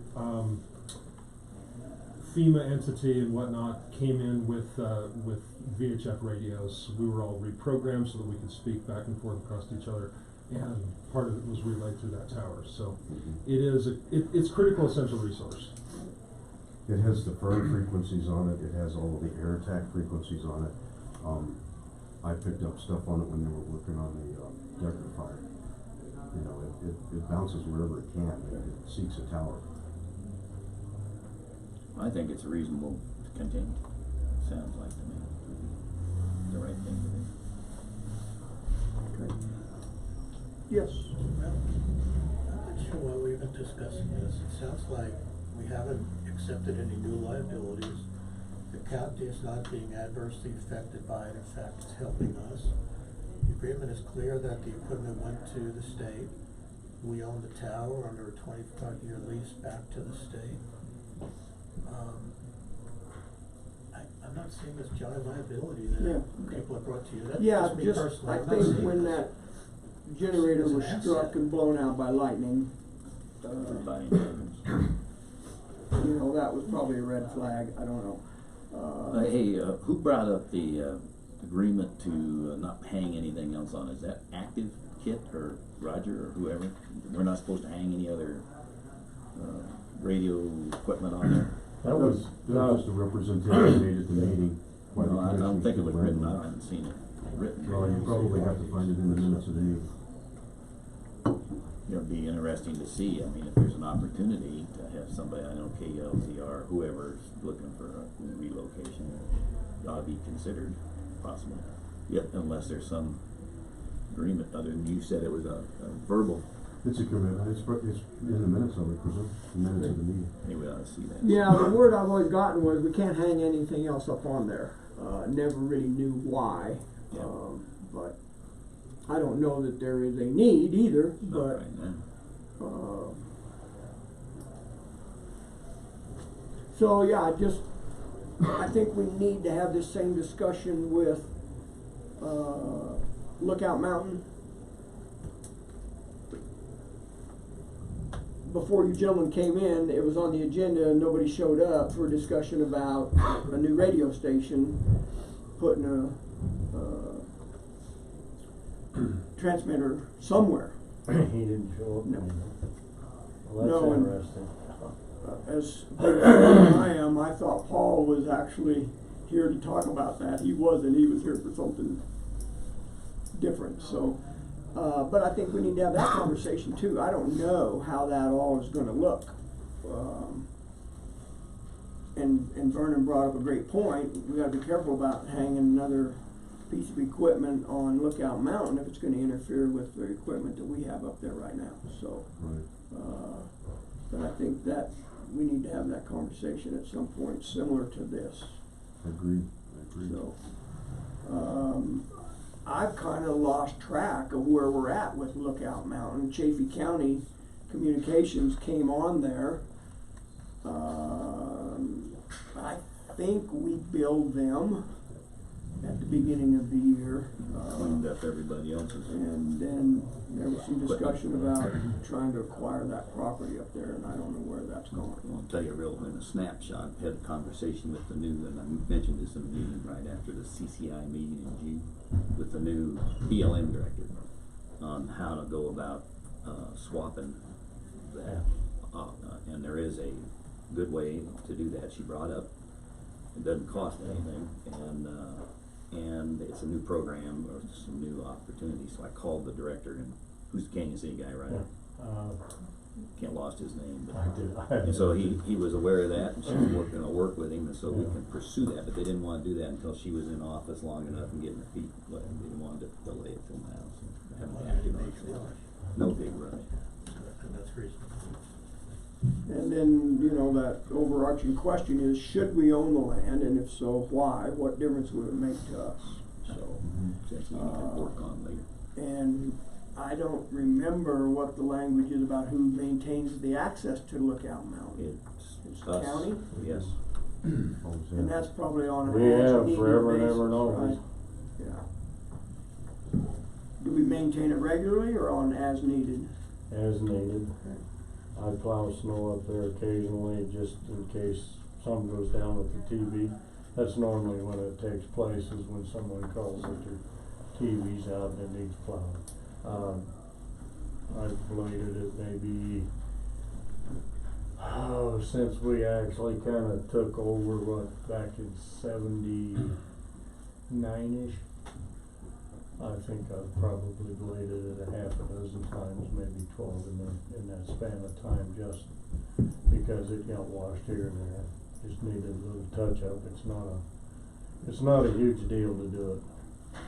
Yeah, and then the whole TV thing, Yeah. you and I talked about that a little bit. It's a talk about a shrinking- throwback to the seventies. It's kind of a shrinking group of Yeah. people that actually utilize it. And unfortunately, one of the shrinking group happens to be a neighbor of mine and raises hell with me jokingly most of Yes, the he time. does. But there are people who, I guess you took that over. They can't afford it another way, so. they do actually use it. Legit. It'd They be do, interesting to know yes. how It many ain't going people away. still use it. I had over a dozen at one time Yeah. with, summertime residents, full-time residents, and So, he'll yell at me. I know he's not watching this because he's not one of those deals, but I'll tell him that I brought it up. I just wonder, number one, if there are enough people and if it's still a viable thing to be transmitting TV signals up here. I think it's a requirement by the PUC because there are people that are on those channels. It's free TV. yeah, it is, You can't not do it, I don't think. and at this point in time, that is relatively new equipment. I've had it up FCC, and running for I should say. 10 years. And that was through a government grant. I was awarded $25,000 per unit to put, bring in analog, retransmit it out digital. And somebody asked me why we only have two. Why aren't other TV stations? It's a real pain to get another station up there. Used to be There just again, three. you'd look at another $25,000, probably now 35, to bring NBC in. That would be your three major ones that you would want. We already That's what it have was originally. ABC, The more CBS, Okay. and Well, here's our culprit right here standing in the doorway. Good morning, sir. Good morning. How are you? Good. Did I cause all this mess? Yeah, you probably no, I'm teasing. If you want to. Well, come on in. We're kind of in this whole conversation. We've gone by the radio station conversation, but we could certainly revisit that. Would you introduce yourself, sir? Sure. My name is Josh Hopkins. I'm the general manager for the KTLF radio network. Good morning. Come up and we'll make you welcome. Hello, sir. Tom Flower. Spelled with a capital J. So, we moved on past the agenda item of considering this discussion about KTLF because you weren't here yet, so didn't know exactly what your situation was. Gentlemen, are you okay with going back to that? Do we want to postpone it till later? I mean, I know other people have. The gentleman's here, let's hear what he has to say. Yep. Before we do that, can we close this out? I don't know why yeah. we even. We don't need to Yeah, discuss well, it. we're discussing it because a couple people asked me to bring it up to the commissioners. Okay. That's exactly why we're That's discussing good it. It's enough okay, reason. we did. And I didn't have the knowledge, so I invited these, or asked Carrie to invite these guys, Good enough so reason. that's why. Okay, sounds great. Yeah, I think we're okay, gentlemen, unless you had something else for the lease on Bergamont Tower, we'll leave it. Thanks, guys. You all right with that? Okay. And you might wanna stick around if you have time for part of this discussion. At least I look at Roger and Gary. I don't know what we're gonna do, so it's up to you guys, but you may be interested in some of this conversation. All right, sir, so you're with KTLF. Yes, sir. Interested in transmitting radio up here, Yes, okay? we are. All right. Floor is yours. Okay. We are basically we're a Christian radio outlet. We have three formats. We have worship and praise. We have talk, and we have more traditional and southern gospel music. Right now, we'd like to put out just the praise and worship music, and if there's enough interest for the other ones, at some point in time, we'd like to visit having to have more than just those there. So, And so what does that look like for us? well, I guess I'm not quite understanding. Okay, so what you mean. you would need to put some equipment on a tower. Yep, absolutely. So it would be roughly one antenna up on, I think it's TV Hill. Okay. Is that where I was? we're trying to all come to agreement that we're gonna call it Lookout It's got Mountain. several names. Yeah. The one that So- was given to me, and I It's apologize. TBM, that's fine. I apologize for that. On my calendar, it was 10 o'clock. It wasn't 9 o'clock. So Okay. I apologize for that. But yes, there would be an antenna up on the tower, and then we would need about 6 inches of a rack space or part of a table for the transmitter and whatnot. But that's all that would be there. What's the power? Yeah. What kind of power? I don't think we would need more than 2 110 outlets or Okay, one and 110 how outlets. much do you broadcast? That's determined by the FCC. I think we're looking for the ability to cover all of Westcliff and some of the surrounding areas. So I don't think we'd be pushing more than 80 watts total to do that, but I don't know for sure. My guess is it's going to be much smaller than that due to where the tower is. So. Have you applied to the FCC for the rights to do this, or are Yes. you looking to us first and then go to them? Both. I guess it was a year ago the original request went out. I know that I've only been there for 6 months, What so went I out to the FCC or went out to us? both. From what I was Okay. told, that was Okay. the initial information. Uh-huh. And I think it was brought up before the tower was taken or given to the county. Right. There was discussions in place. Right. Yes. And FCC's their bill or what is it called? Their basically their CP license has been granted, but unless we have a place, it doesn't go anywhere. So we had a couple questions. This gentleman behind you is from representing the local radio station, KLZR. Nice to meet you. So I know he had a couple questions. I've invited our IT director to come in, Vernon Rock. So I would ask, gentlemen, maybe it's appropriate if you want to field some questions, we could do that now. Give Josh a, I'll let the technical questions come first. okay? My concern with more radios is maybe an intermodulation study. Basically, a study showing that the effects of the proposed transmitter are not going to interfere with the radio transmissions we already have. No, they will not. Okay, and have you Well, done a well, study to conclude that, or how would we know that? Well, over the course of 30 years of experience that the radio station's been involved, it's not an exact thing, and I can't say for 100% certainty that something wouldn't interfere, but that's why the FCC licensed out specific frequencies, so that you don't run into interference across other things. For example, if you're listening and your radio station is 91.1, you're not going to hear that 91.1 on 91.3. Or the other way. That's the way it's designed, and that's the limiting factors of it, of how they operate as far as I'm aware. Okay, yes, sir. And I'm not being confrontational. I understand. I studied this for a long time. That's theory. The effects, the ground effects, the resonant effects, all of those things need to be analyzed before you can say yay or nay. And I say this Correct. because we have anecdotal evidence that says that certain radio towers do interfere with our emergency transmissions.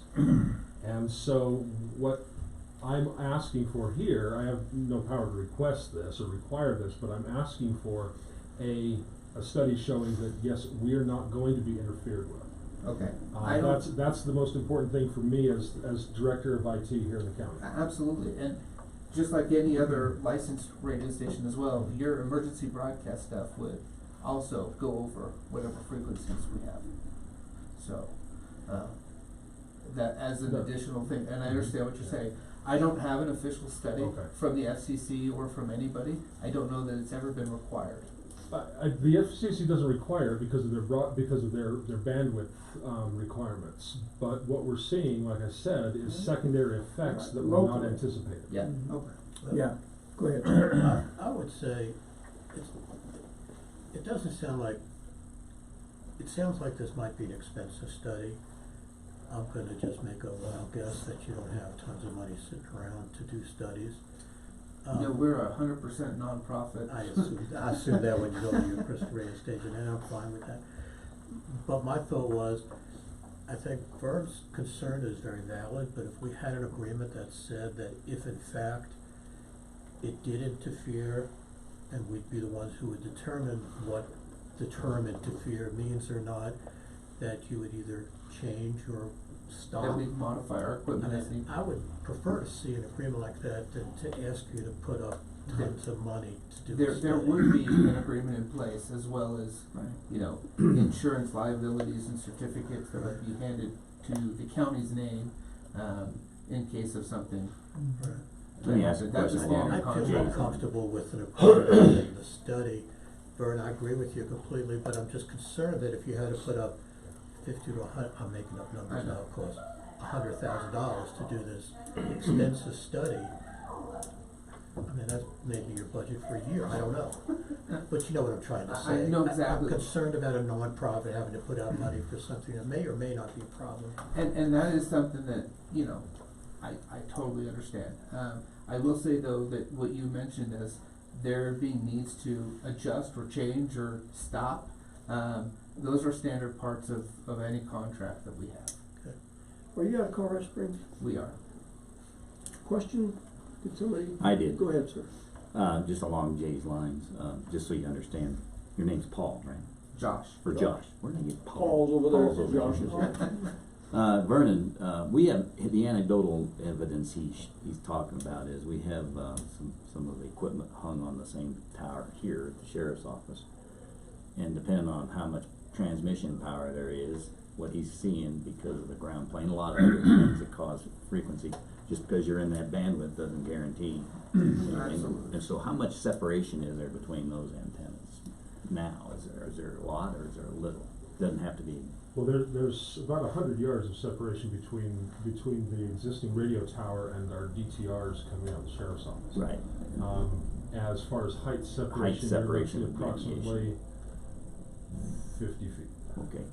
So, just as an example, and it would walk over the emergency frequencies, and I don't know how much power they're broadcasting on the other side, do you? But, Roger, do you know how much broadcast power it is? No, I don't. So, the issue is, and he brought up a good point, is that's an empirical study. And so and we've got room, and I don't know how tall the tower is, and there is room. Tom actually built the tower, and he actually welded it, so he knows how to climb up on it. So if we have to move the equipment, he knows who to go to get it done. Now, not him. But it's possible to look at the distances and make sure that happens. But 80 watts isn't going to be much. No, and that's going to be the output at the transmitter itself. Right. Once you have loss of cables and filters, yeah, it's going to actually come out to be 50. Yeah, give or take. Okay. Question? I do, Josh, as far as budgets go, I'll trade you budgets right here, right now. We're an all-volunteer community radio station here, so we don't really have staff that's well-versed in this stuff. But my understanding is that to put an antenna, we're looking at the possibility of relocating our antenna. It's my understanding that the FCC has to open a window to do that. The FCC decides to change its mind all the time, and the rules change all the time. I don't know that you should have to just file the permit for the request to change the height of an existing station. You shouldn't have to wait for the open auctions, which are starting on these locations. We would be talking about possibly moving the location of our transmitter. As long as your transmitter, so you can file the same kind of paperwork, but as long as your transmitter covers the same city, then you're fine. For example, if I was going to put up a transmitter in Pueblo, but it had enough power to cover Colorado Springs, I could still say that I was in Colorado Springs. I see. So. Okay. And then my other question is there a financial aspect to this request? Does the county get a monthly rental? Yeah, there would be whatever the lease agreement is for spot on the tower, and in wherever building that's right there. Okay, so that's subject to future And- negotiation. Yeah, So what tower are we talking about? The biggest tower on Lookout Mountain? The one Oh, we just okay. got, the one we just got from Sangre is the only one that has any room on it. Right. Cause that little tower to the west, would not be functional, I wouldn't think, so. No, it's already loaded with, I don't think you could see springs CCOM from it. and, Hilltop. yeah, Hilltop. Chafe is on the big tower. The big one, sorry. Can I ask a Yes, question? sir. I'm just looking at your website. By the way, KTLF stands for Keeping the Lord First. But it shows here you've got 22 transmitters already, and one of them is in Silver Cliff, 250 watts on your website. Is that? well, that's the one that's been proposed for here. It's not okay. active. But, all right, I was just curious. 250 watts? That's Well, what it that's says here. the full amount that we could potentially use. Move but up to, Yeah, but right now you're just talking 80. we're talking a small until we can check for interference or other issues. Yes, ma'am. Maybe this is toward Vernon, I don't know. When you guys moved your, over to here, over to the SAR building, when you're driving within a 2-block radius of here, you cannot get a radio station to come, I mean, it's Correct. all, and we can hear your radio over our computers over here. So. Way to go, Vern. Is that, I mean, you're right there and you would be farther up there, but is that another, could that be an issue? Cause we do get interference. Oh, yeah. With, you know, same things. I'm assuming that the sheriff's stuff is a lot of microwave towers? What, 800 megahertz? Yeah. Yeah. Microwave? Yeah, we use 800 megahertz and VHF. What's the frequency range of that? Drawing a blank on that. It's much I do lower. too. Yeah. But I don't think we're reaching microwave level. Okay.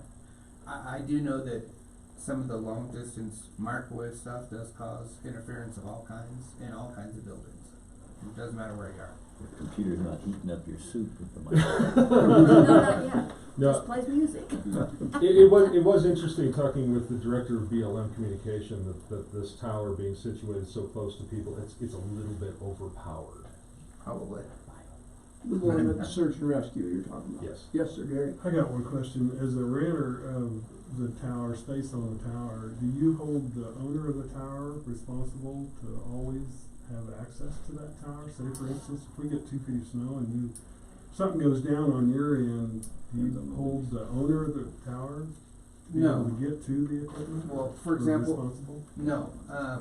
We have stuff that's down on the, Methodist Mountain, for example.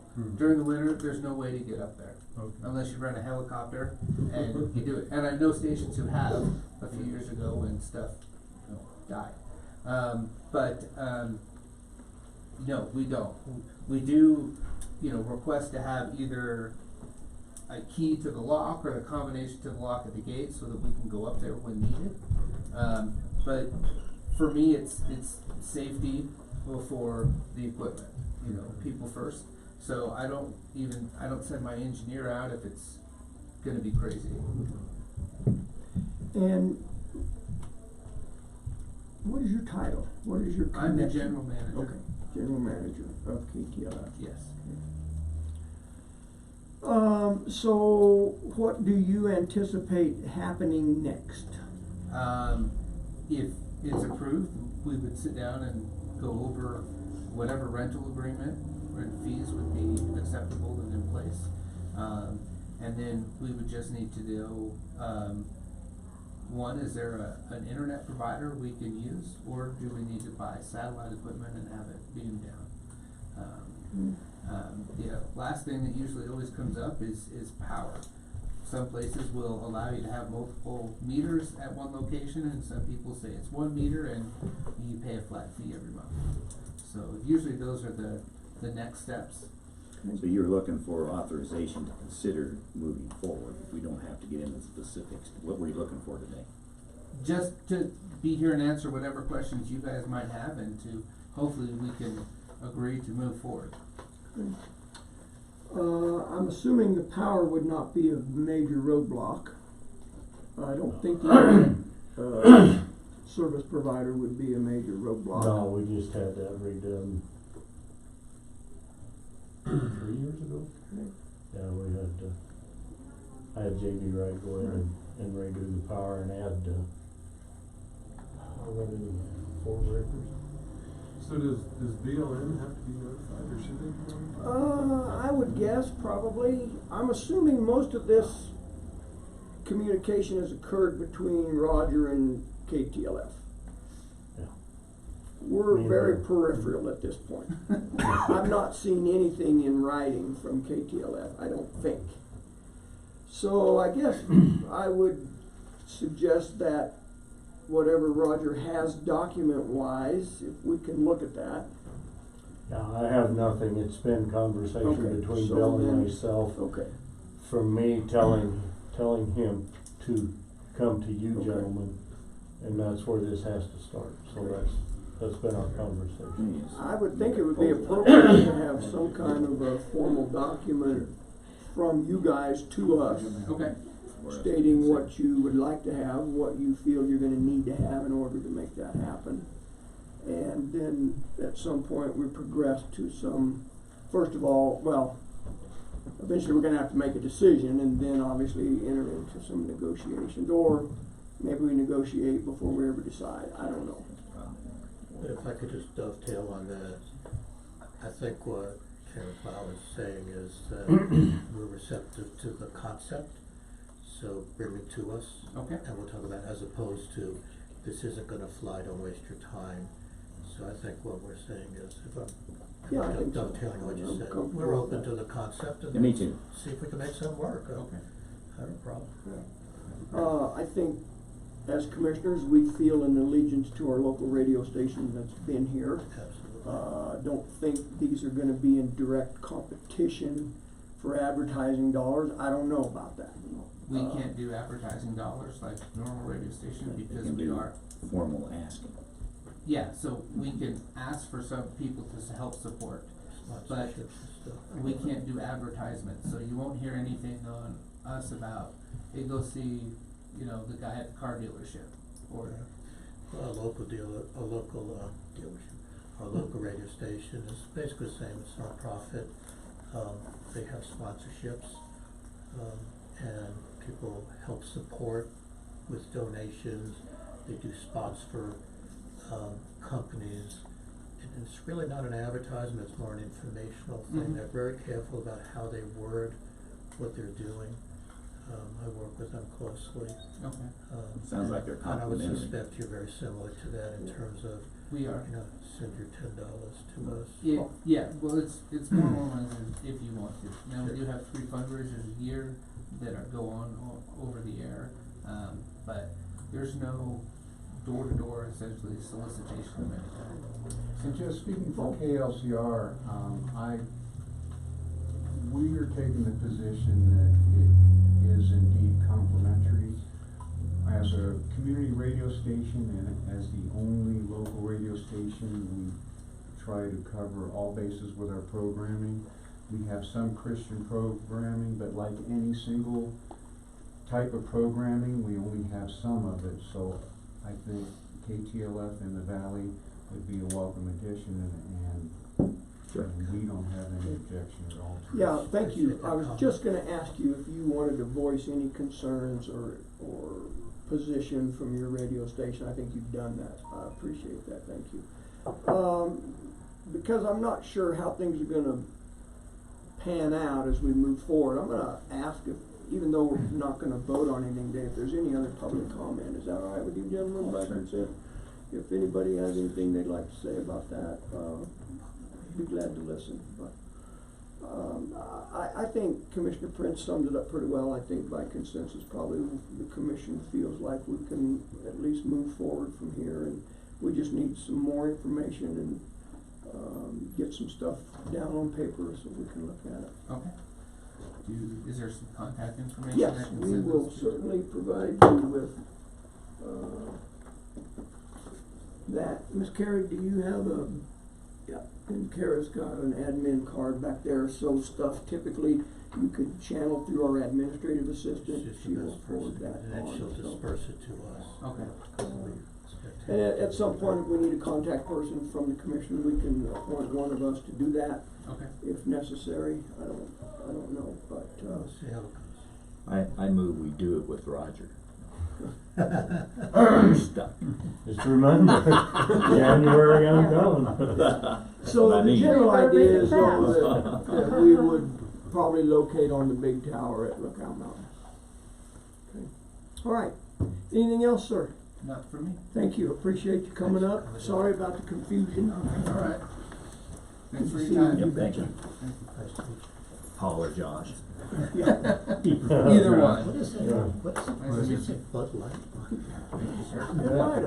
No, it says, I thought the same thing, but it's, into the light or something. Drink light. And by consent, gentlemen, I request a 5-minute Can break. Roger donate his brain when he retires? That information. Well, he goes back to 72. Did you catch that? We're in recess. He wasn't even graduated. No. Just Just after I went to work here, I had Oh, yes, sir. Is there You and our kids. either Yeah. landline internet Yeah. or Wi-Fi internet? Yeah, I've got all that there's information back from the 60s. You do it over there. I never do. I know you do. Hey, Charles. I did hear from Attainable Housing, by the way. They're in the process. Took the woman that I was dealing with up there, she was a little delayed in getting around to our. She copied me Oh, okay. on the number of lots questioned. Okay. Just call me if you have any questions. And considering that my review, I was gonna offer, I'd look at anything that you sent it there, but consider the fact on this other thing, that my review is not totally comprehensive. On the drug, or on the DOLA thing, Yours, I was or- more interested You're not in leaving the T's and C's and Good. No. past the. Well, you have a good day. Yeah, Take all of it. they talked about it already. Yeah. Are you a retired colonel also? Yeah. Okay, because Bill is, and I got a friend here, a high school friend, I've known him for 60 years, he's a retired Army colonel also. We got enough colonels in this room to start making popcorn. Now, just, yeah. Yeah, my path was a little different. I had 3 years of active duty and 27 years of reserve. Well, I think he's about the same, I guess. It does help the retirement a bit. Oh, right. He's certainly well to do. I mean, they're looking at a very expensive retirement community in North Carolina. Thank you. You're welcome. Yeah, it's just, it's not as lucrative as being an active duty fund, but mine's about just under 25%, which complements my 34 years of active duty and Social Security and all of that. Oh, yeah, So- you're what, triple dipping, Yeah. quadruple dipping, thank you very much.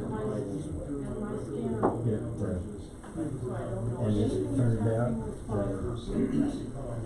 really the medical It's a new day, Miss Kara. more than New day is good. We're gonna have a new policy. You have to go to Fort Carson, you go where you want, pretty much. I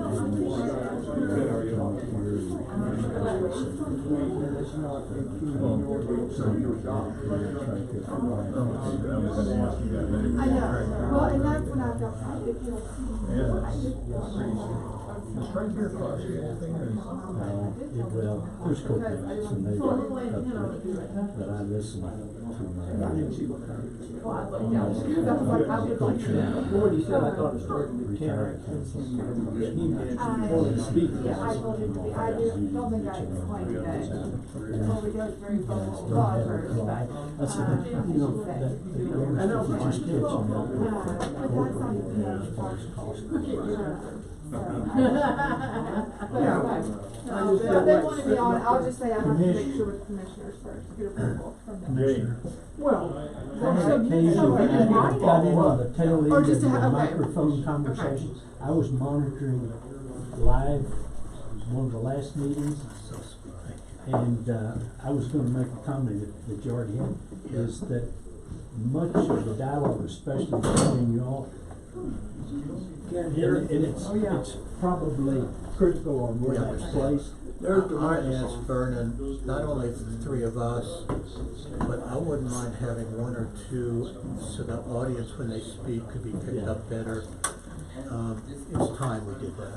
Yeah, Charles, when I've had to watch it on YouTube, Yeah. I have my computer volume all the way up, the YouTube volume all the way up, and earphones to be able We need to to. fix Yeah, this. That was the first time I'd had occasion to It's listen. much better to be here in person. Yeah. Oh my gosh. Well, because you just didn't have the continuity of all the conversation. But even so, when Gary is giving his report, half the time I can't hear half of what he's saying, and I'm sitting right here. Can you hear now? It's, Yeah. it can be augmented, that's for sure. Congratulations. Hard to tell. Wow. Hi, Lucy. What's up, Chris? Not much. Living the dream? Yeah. Right on. That's good. Come over to see how my jury trial's going. Ah.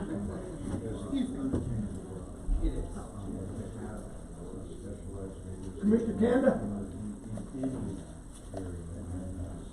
So the marriage is consummated now? Oh, Girls out there no, just starting. we just agreed to get married, that's all we did. Well, that's- Yeah, Amanda, we agreed to get married, so now we'll work starts, so we're still 6 months away from, I'm guessing.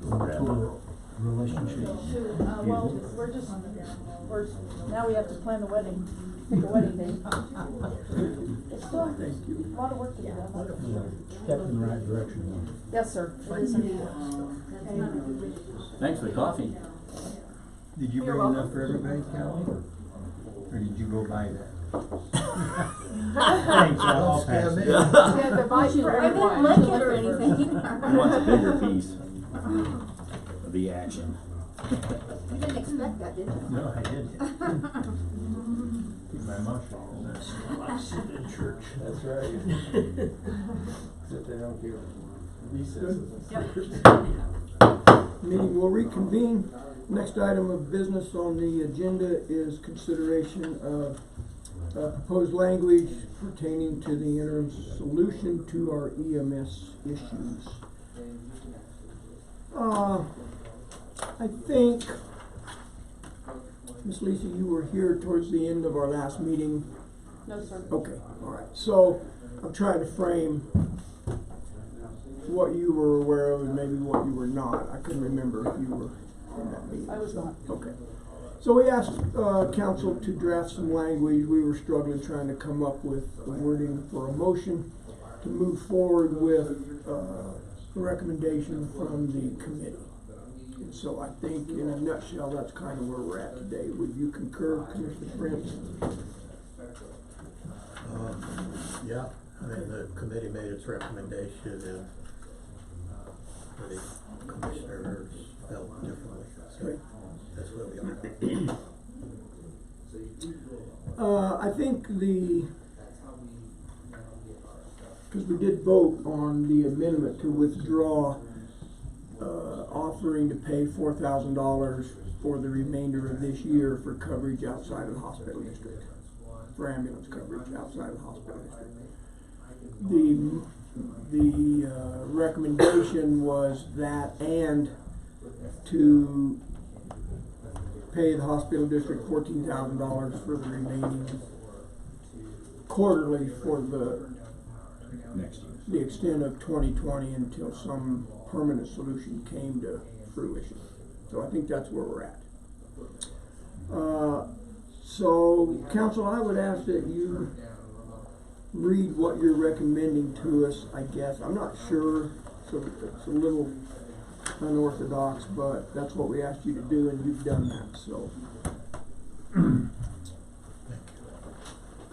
well, the proposed motion I prepared based on your discussions, and then based on, I had suggested a couple of conditions which are included in this so my understanding was this was to put something on paper that you could work from and make Correct. whatever modifications you wanted to. So the proposed motion would be, I move that the Board of County Commissioners shall offer to pay to the West Custer County Hospital District the sum of $3,500 quarterly for the district to continue providing ambulance services in accordance with the current agreement, meaning that the district shall provide services of the same nature and degree that it is presently providing to all of Custer County.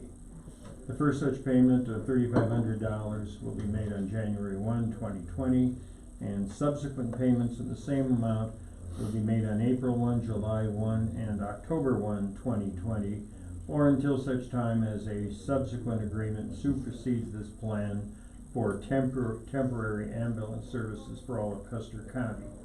The maximum sum the county shall pay under this offer for 2020 will be $14,000. There are two conditions to this offer. One, that the Board of Directors for the hospital district shall acknowledge in writing that Section 30-11-1071Q, Colorado Revised Statutes, gives the Board of County Commissioners the sole statutory authority to organize, own, operate, control, direct, manage, contract for, or furnish ambulance services in Custer County, and that the BOCC therefore has the absolute right to take back responsibility for providing ambulance services from the hospital district and to make other arrangements for such services to be provided within the boundaries of Custer County. Two, that if the hospital district is relieved of its obligation to provide ambulance services, it is the sole responsibility of the district to take all steps necessary to dissolve the mill levy now assessed for such services in Custer County, and further, that all funds remaining from this mill levy at the time ambulance services are terminated shall be turned over to Custer County. End of proposed motion. Thank you. Lisa, you don't have a copy of that, do you? No, sir, I do Okay, not. I'm gonna shoot this back to you so you can look at that. Thank you, Clint, appreciate that. So, comments, gentlemen? I think that summarized what we had discussed. Good job of writing it, Clint. Thank you.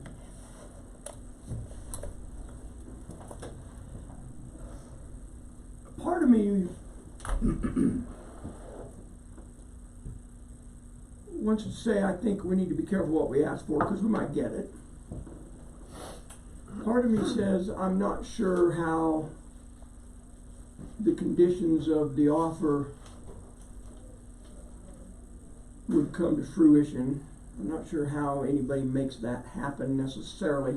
I've thought about this. I also thought about the possibility, and I'm just throwing this out for conversation, instead of dissolve the mill levy, is there some way we can redirect the mill levy?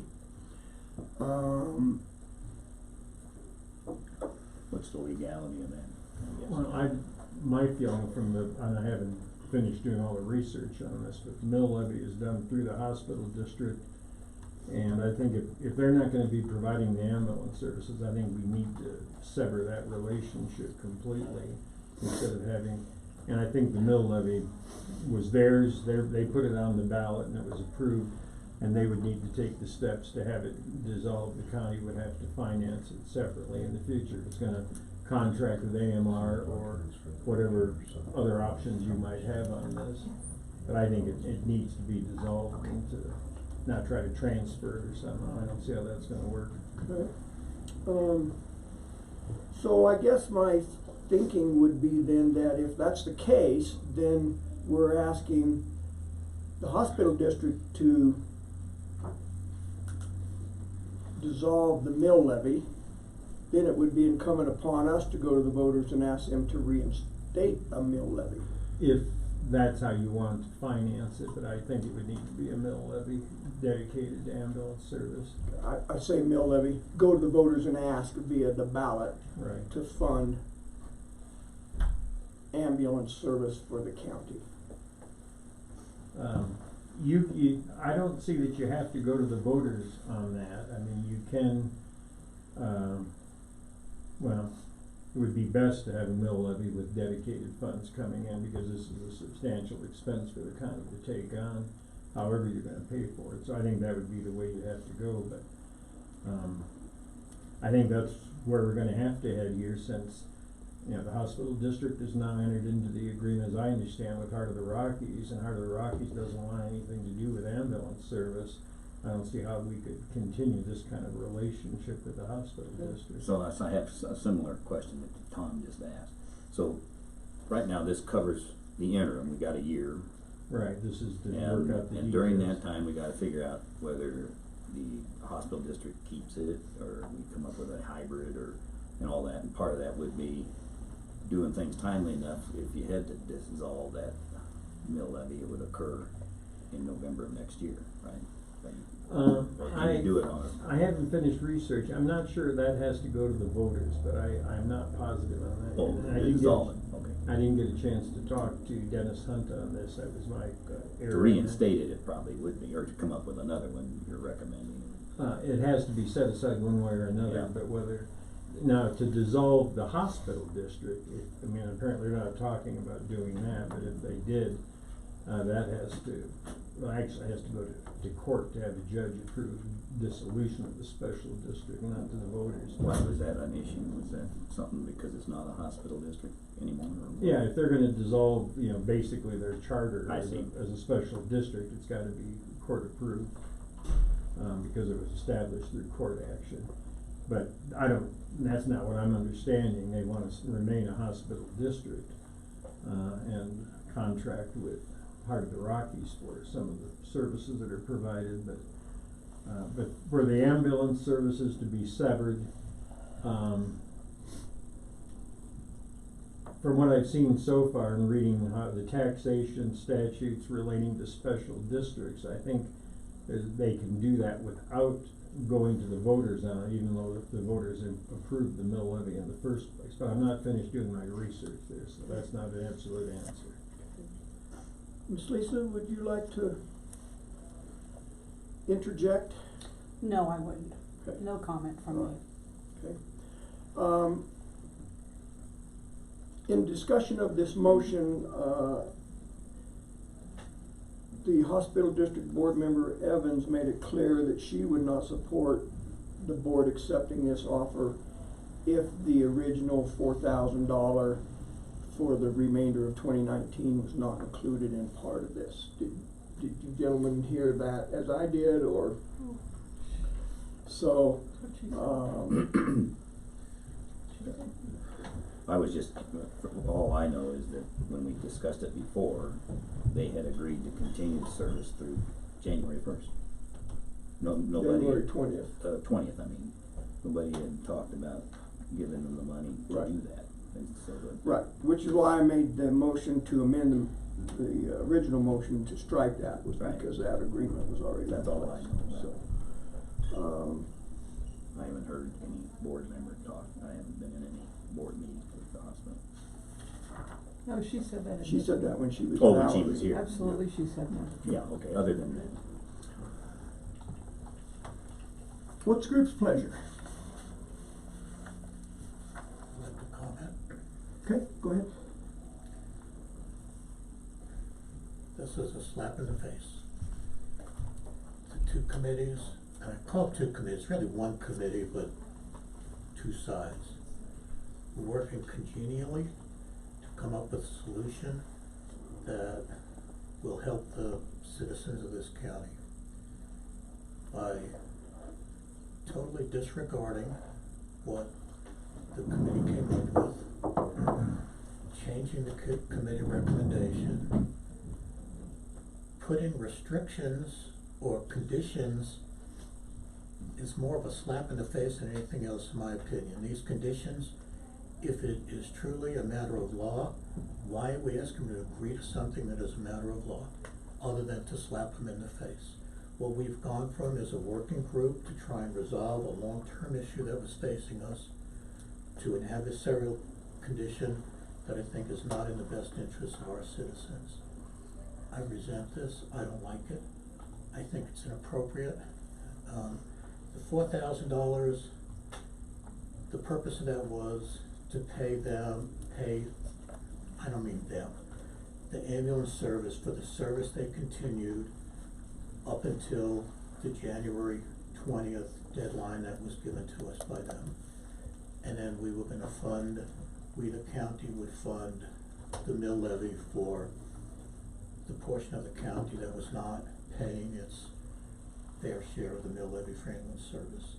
I felt it's the county responsibility to do that because it's our responsibility to maintain the health and safety of the folks outside of the hospital district. That was our duty to respond to that. I felt it was not fair for the ambulance corps or the hospital district to take that expense on because it's our citizens, not theirs.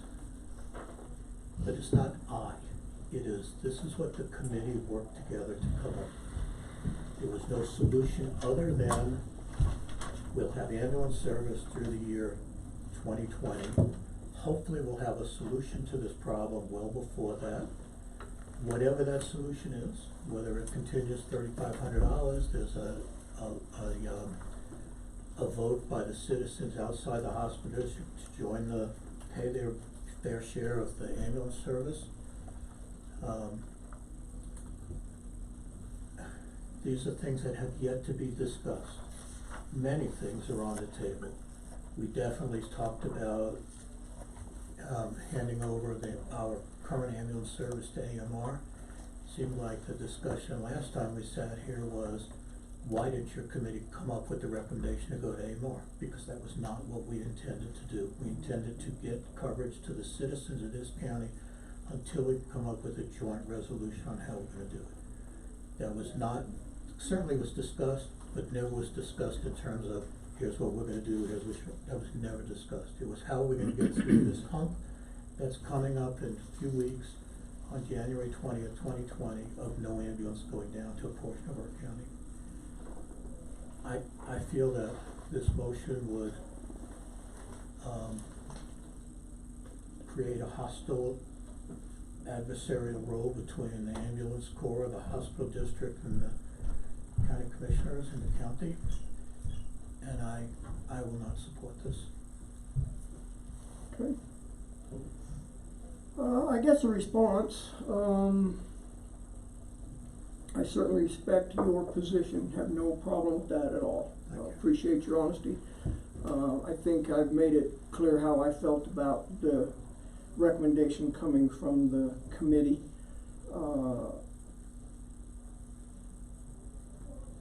I have some questions about the conditions portion of this motion. I think that these conditions, I think the spirit behind those is to try to move forward to some long-term solution to this. Is it premature? It may be. I don't know that. I don't think, for me, it wasn't a spirit of contention or adversarialism. It was, what in the world are we going to do about coverage for this county? That was not the goal of this committee.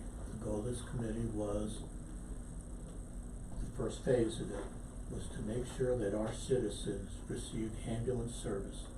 We came to you with a recommendation to do that. What we planned on doing was get back together and determine what is the long-term solution to ambulance service. That still has to be done regardless, I think. Right, right.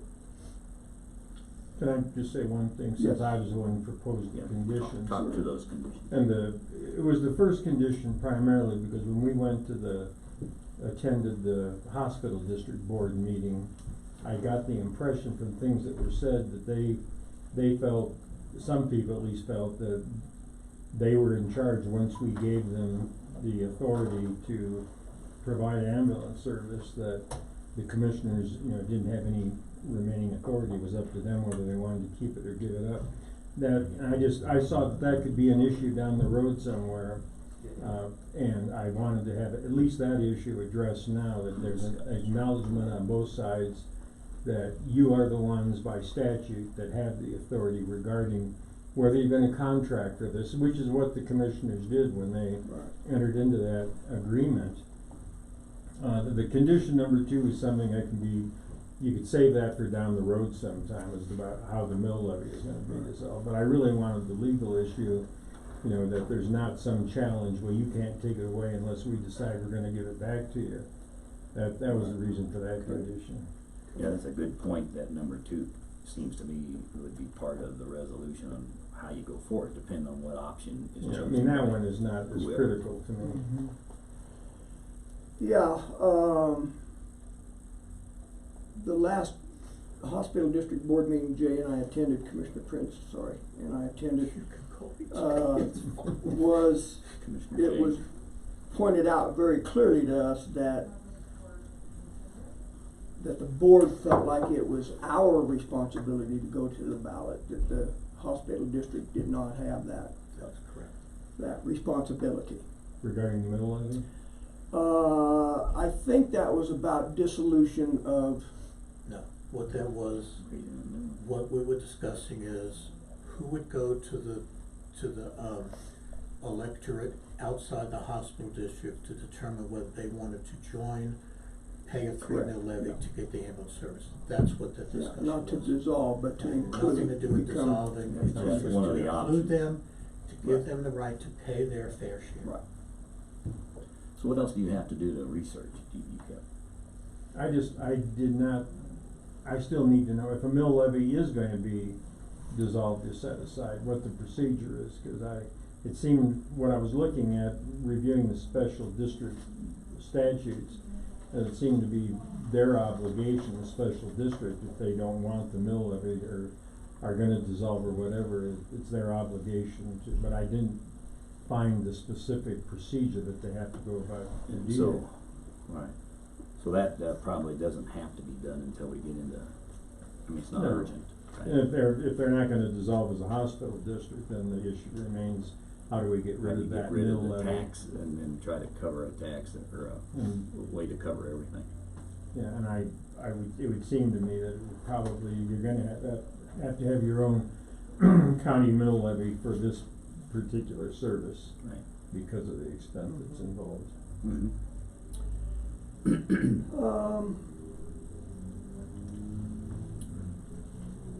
So we don't have to, I can't help but kind of try to jump forward a little bit and think, okay, if we send any part of this to the hospital district, if they decline, then where are we?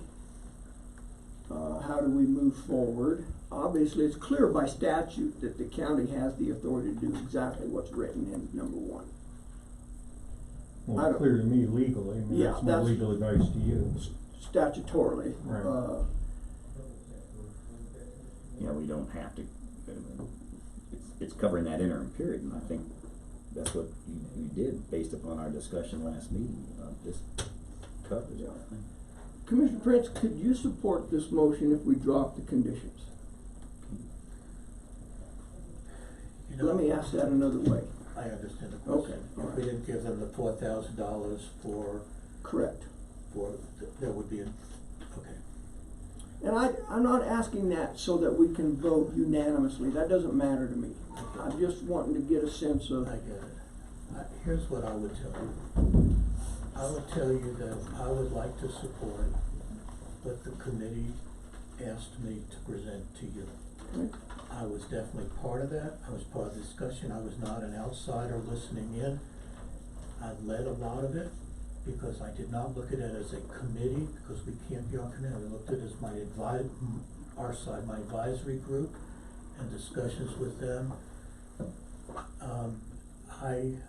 If you're asking me to support $4,000 less than the 14,000, I mean, no. I have to say, I wanna support what the joint committee recommended that I bring to you. And it's not a significant amount of money. If it was a significant amount of money, I would think, am I really serving my constituency's tax base properly? And I think it's the right and just thing. Sometimes in law, equity is very important. It's not just what the written law says, what's fair and right and just. And in my opinion, they stepped up to the bar and they said, we will cover you from the deadline they gave us. They extended it to 2020, January 20th, 2020. I get that screwed up every time because I wanna say January 20 and I don't wanna, you know what I'm saying. I don't feel it's their responsibility. I feel it is the county's responsibility to pay for the people who have not paid the mill levy for ambulance service. So I still would have an issue with it if we did away with the full recommendation. I'm really opposed to the conditions. I mean, look, I truly, and you asked me to cheer you on, Clint, so here it comes. We have one of the best attorneys I have met in my career, and I mean that sincerely, don't listen to that. And if he tells me that's the law, I believe it's correct, okay? I've asked him for personal advice many times. This is not an issue. But if it is the law, we don't need to put it in their face and say, if you want our money, you have to agree to, that's wrong, that's just wrong, in my opinion. But you would acknowledge that the hospital district did vote unanimously to cover the residents outside of the hospital district until January 20th, 2020, without any reimbursement from the county. Absolutely agree with that. That was a true statement. I would move that the Board of County Commissioners offer to pay the hospital district in quarterly payments $14,000 through the end of 2020 unless we find some other resolution to provide ambulance coverage for citizens outside of the hospital district. I'll second. Been moved and seconded to offer to pay the district $14,000 based on quarterly payments either through the end of the year until we can find a permanent resolution. With the dates specified in the motion, I can read all that again if you prefer. So you're basically stating this motion. You want quarterly? Yeah. Sure. Can I give that to Kelly so she knows what the dates are? Further discussion. It's just the first half here. I agree with you, Commissioner Prince. When I first read these conditions, I thought they were a little inflammatory. Could be construed as inflammatory. I had some angst about that. I think that our council has done just exactly what we asked him to do based on our last meeting and the conversations there.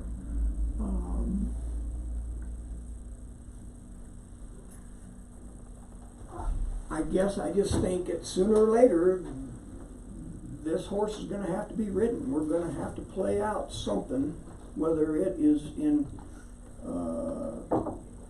nice, cozy, conjoint terms with the hospital district or not. Who knows how that's gonna happen? I think we need to keep looking down the road at what is best for the citizens of our county, which I think we all three believe that to be the driving force here. Whether somebody gets their feelings hurt or not, I don't really care. I think we have a problem and I think it needs to be resolved. So I am willing at this point to support the motion that I made to take care of this interim situation. Okay, my turn. I don't wanna rehash the meeting we had last week or more of it, cause I hear you, Jay, and I do respect that, and I appreciate you thinking of everybody all the time. Thank you. I agree that the, number 2 certainly is gonna be part of how we resolve the problem in the end, so that goes, that's not a bad thing to take out, and I also agree, and we've gone over it with the hospital board in public, and presented the motion, the law, basically, for their understanding, and whether they accept that or not, it doesn't really matter, it's record. And Clint did a good job of summarizing that, and if we have to cross that bridge again some other time, like you said, we'll do that. So I'm all for the motion as stated, and we can cut the conditions. Okay. Any further discussion? No. Public comment? Yes, ma'am. Out of what fund? I spoke to our finance officer about that. It'll come out of the general fund.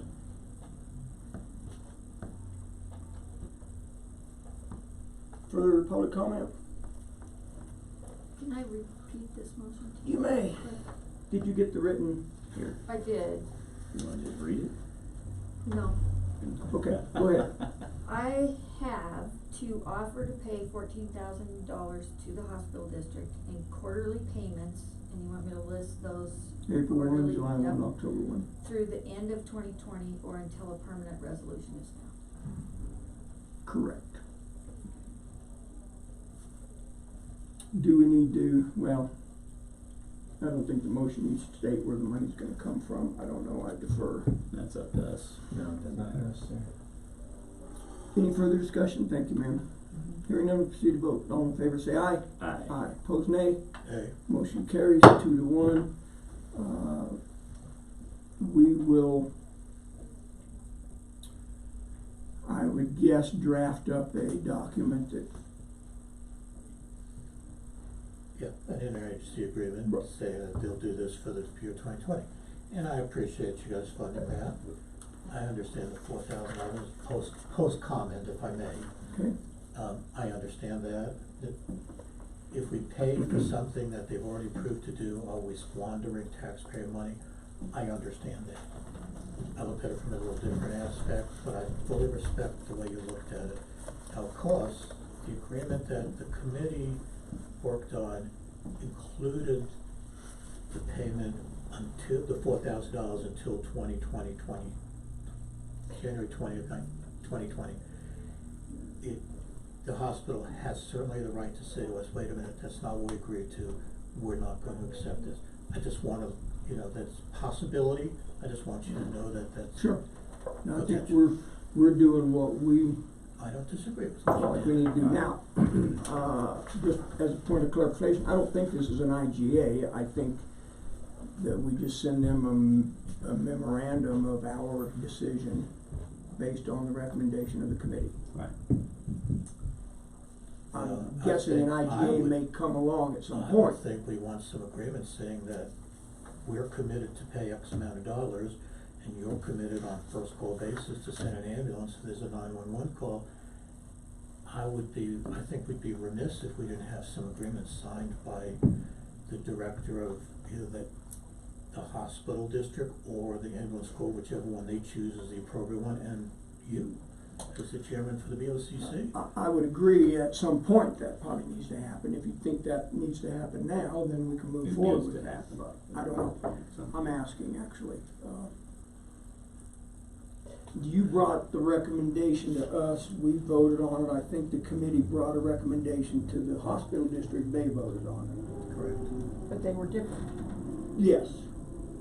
Two different recommendations, or, yeah. Well, what they voted on was different from Different than what what we we agreed to voted them, on, so right. we need, So, it needs to go back to them in some they can form do or it. fashion. right, and that's what I'm getting at. What form would that look like? Do we just send a letter? I don't mind a letter as long as there's signature blocks on the bottom that we all agree to this. I mean, I don't want this to come back later and say, wait a minute, we didn't agree. Good. Okay. So that's just my feeling. I'll defer to council how we feel the best way to handle it.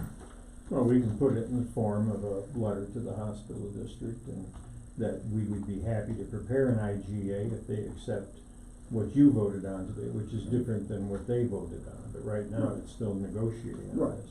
I'm fine with that. Would you draft such a letter? Sure, I can do that. Okay. I'll get it done real quick and And get it to you. then disseminate that to the three of us. When's the next hospital district board meeting? There's some discrepancy. I did the minutes and I thought it was Tuesday the 26th. a couple of board members believe it's the 21st, Thursday the 21st, so. Well, either way, we can get I it to actually you. shot an email out to the group to say what date, cause obviously I missed that part. I thought I had it right, but I do not. Well, And we when can you find get it that, to it'll be her on our either way for website? their next Yes. board meeting. Typically, It says right now that would it's be in the the 21st. Okay, because it always follows our E911 meeting. I No, know it's that. always the last Thursday of the month, which is Thanksgiving. Ah. So therefore, we thought we were gonna move it up by 1 week, and then there was some questions about getting financials together, would we have enough time that early? So we thought we'd have it on the 26th, which is my birthday, and we could have cake and ice cream, and I thought that was a go, but then maybe it's not a go. So I shot an email out to my board this morning saying, what did we decide? Cause I think I'm wrong, I think it is the 21st. No cake and ice cream for me. So I would assume the appropriate avenue would be to draft a letter for us, or at least the chairman to sign it and forward that to the chairman of the hospital district board, Mr. Tobin. Does that make sense? Certainly.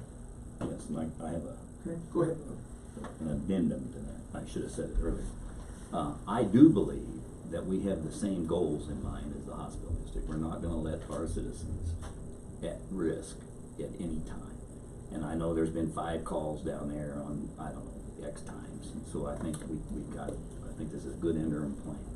I also think because we have the same similar goals, there's I don't see any battle coming forward here. We're gonna work together to come up with the plan that's best for the county, just like the hospital district has been doing with the Heart of the Rockies. That's pretty cool that they're trying to get better service, and we wanna continue that.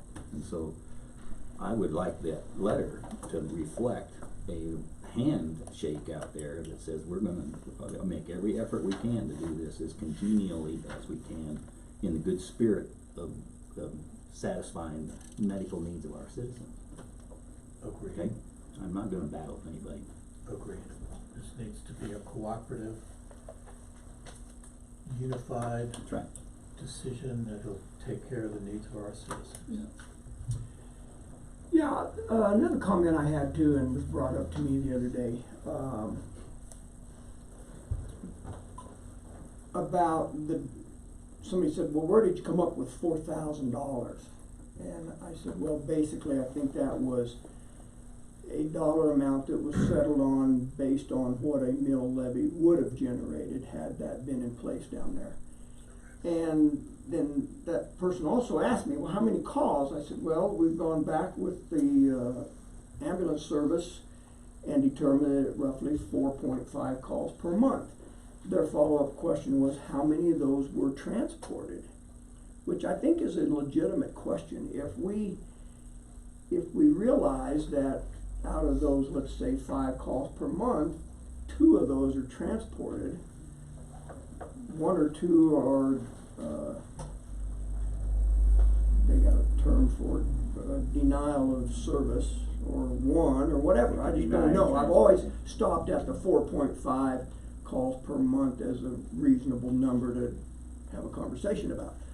But I think when we're talking about in terms of money, there's a difference between a call to Wetmore and a refusal versus a call and a transport to some other hospital. But I don't know. So maybe a question we can pose to the hospital district. Questions that need a call. One other thing I just want to put on the table. Up until we were informed that ambulances would no longer go outside the hospital district, that was several months ago, we had no interest in the ambulance. And I don't want to say no interest, it wasn't on our radar. Right. Agreed. Just like It's like a lot the of things fire are. department, it's not on our radar. If there's an issue that comes before us, we'll tackle it. So if the hospital district turned around and said to the commissioners, you know what, King's X on everything, we're going to, out of the goodness of our heart, we're gonna go ahead and send an ambulance to every call out there. You don't give us anything, we want you out of our business. If we decide, we the hospital district decide that we want to seek tax revenues from the folks outside the district, we'll handle that on our own. It's an option. I guess the question would be to the three of us, do we say, go handle your business again, as it was the day before they came to us and said, we're no longer going to handle our business. So, I mean, this is an option that's on the table also. Sure. I mean, and the committees discuss this, you know. Where does the BOCC come in? Now, I recognize, and I've recognized from day one, I've always felt the decision rests on our shoulders, not on theirs. Even though I've heard in several meetings, well, the ambulance services will make that final decision, not you. And you go, you know, I'm not gonna fight that battle at this point, cause it's not time for that battle, it's not right. Right. Ultimately, that question may need to come up. Well, you bring it up, and Jay, we talked sort of about it. We're accountable for it at large if the contractor, whether it's the district or whether it's a separate contractor, if they're not doing the job we think they are, we have to step in. But there is separate. If they are doing the job, then why, as long as everything's right, by the way. That's my point. We're, It was it's not our. on our radar Right. until it became an issue Right. for our citizens. Then it became a hot topic for us, and we delved in and did the best we could. So I just wanna make that comment. You know, I sincerely hope we're gonna work congenially and get this thing done, and we're not gonna have to ask a judge to decide who's got what rights and who doesn't, and, I mean, I don't wanna get there. I mean, this is all one county, and we need to get this resolved, so I'm satisfied with what we did this morning. I fully understand the $4,000, that it would be a waste of taxpayers' money to fund something that's already been agreed. I get that. Okay, all right, thank you. Next item of business, consideration of funding requests from the Chamber of Commerce. As you will recall. Where are they? We told Ms. Kelly that she did not need to be here, that we would pursue this. She was welcome to come, but it wasn't necessary. Is that your understanding? Absolutely correct. Okay, all right. So I've done a little investigating on this, a little research. Actually, Ms. Donna, I think, really did the research, provided, I think, us with the documents. Let me pull that up. And so I know one of the questions, I brought it up, was, does the county have any business supporting the Chamber of Commerce? I think that question still looms in my mind. I know Commissioner Prince addressed that to some degree about we're here for all the citizens and the businesses. We're really talking about the businesses now. The average citizen is not gonna care about the Chamber of Commerce. I'm not sure I agree with that. Well, it might be a little embellishment, but you ask any Wild average bears. citizen in the county that's not tied to a business about Chamber of Commerce, and I would guess they would tell you that's for businesses, that's not for me. I'll stand by that statement and challenge you to go ask somebody, I guess. So, and I think we all understood and realized that we have been paying the rent for the tourism board to house themselves down at the chamber. That's not debatable. Correct. It's a fact. So Don pulled up the financials, and I don't want to go through 2018. I would like to start at January 2019. From that day to August 31st, we have spent $1,791, I believe is the figure. Let me pull it. 1791. There you go. So $1,791 of county tax money has gone to the chamber In 19? in 2019. 19 yes. only, up to date. For rent and other things, postage, supply reimbursements. Guideposts. So I bring that up to just point out that we have been supporting the chamber, certainly outside of just rent, but nonetheless. And I indicated, Ms. Kelly, when she was here, that I felt like it was incumbent upon the members of the chamber to support the Chamber of Commerce. I still feel that way. But we told her we would take this under advisement. How much did she ask for? Make a decision. $1,200 a year. $100 more. $100 more a month than what we were already doing. Yeah, and my question would also be to the commissioners, where does that money come from? Bill's pocket, he's rich. No, Right. I like it. I felt that way. So I guess as chair, I would ask what's the group's pleasure concerning, funding request from the chamber? Can I ask one question? Yes, real ma'am. quick? So the 150 she was talking about that she already gets from the tourism board is separate from this? Well, no, it's part of that. That 150 was for rent. The county pays through the tourism board $150 a month rent. So that's what we see To the here chamber. in And that's addition. included That's in that? included in that, So yes. the tourism board input is here too. Yes, sir, go ahead. The money that we have been paying to the chamber has been coming out of what fund? Tourism. Tourism. All this came out of No. tourism? Well, yes. Did the postage? Sorry, yes. all that? So It everything. came out of tourism. Oh, I do want to report about tourism in a minute. Okay. I'm sorry, changed my mind. If it's pertinent to us voting on this. No, it you're is welcome. not, I'm Okay. sorry. It No, just- that's okay. Yeah. My light bulb went off. Yeah, Donna explained to me, and you can see it here, that this is, 55-44-320 is chamber. And that's where these funds have been coming from. If I can comment on this request. I agree, we've been a supporter of the chamber. I think the chamber helps promote businesses, which helps promote tourists, which help bring in additional tax money. This is my opinion. The request came from the chamber, not just to us. This request was also to Silver Cliff and West Cliff. West Cliff definitely voted to fund $100 a month. I can't tell you what Silver Cliff did, whether they approved it or not. I wasn't at that meeting. So it was really kind of, they wanted to go to the different counties within the organizations. So looking for $3,600 total is what they were. Right. They were on shaky ground right now, as you probably know. Shaky ground in terms of financially, they're just basically breaking even. Their new chairperson, I think, has really revitalized this organization, has done an excellent job, but it's still floundering. Where would this money come from? And that's a great question. It probably would have come from tourism. I mean, I would think, because this is what the whole purpose of it is, to bring people in. But there's more than Okay. tourism that would be, So- I can see value other than just tourism. These are out of state. Well, I agree. Right, I No, mean, I so, agree. I mean, there's a lot of ways it could be done. like a community Or we outreach. could just say we've done enough already and not fund an additional $100. I mean, I can go either way on this. I think it's a valuable service within the community. It helps bring tax dollars in.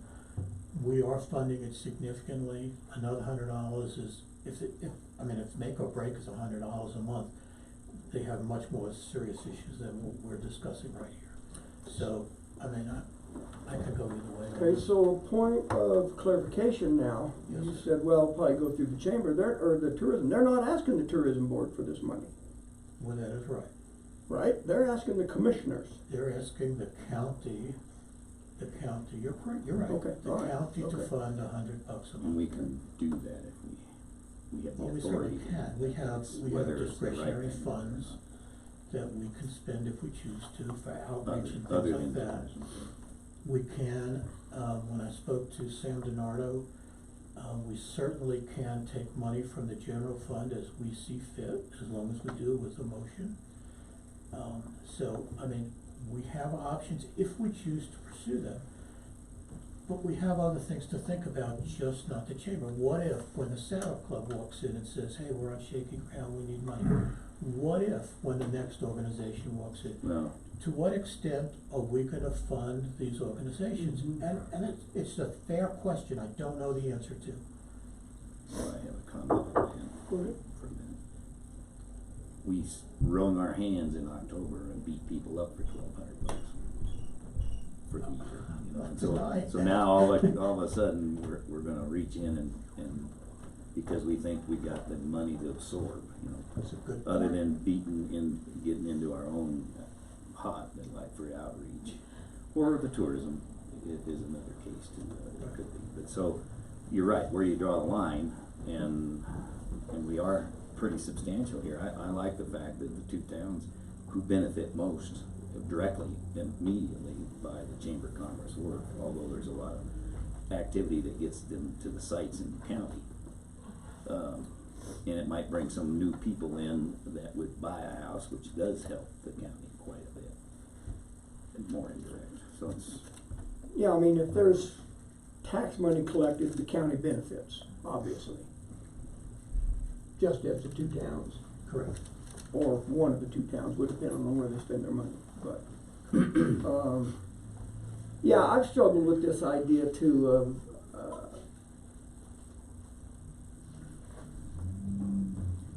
should we be available to help organizations when they struggle financially?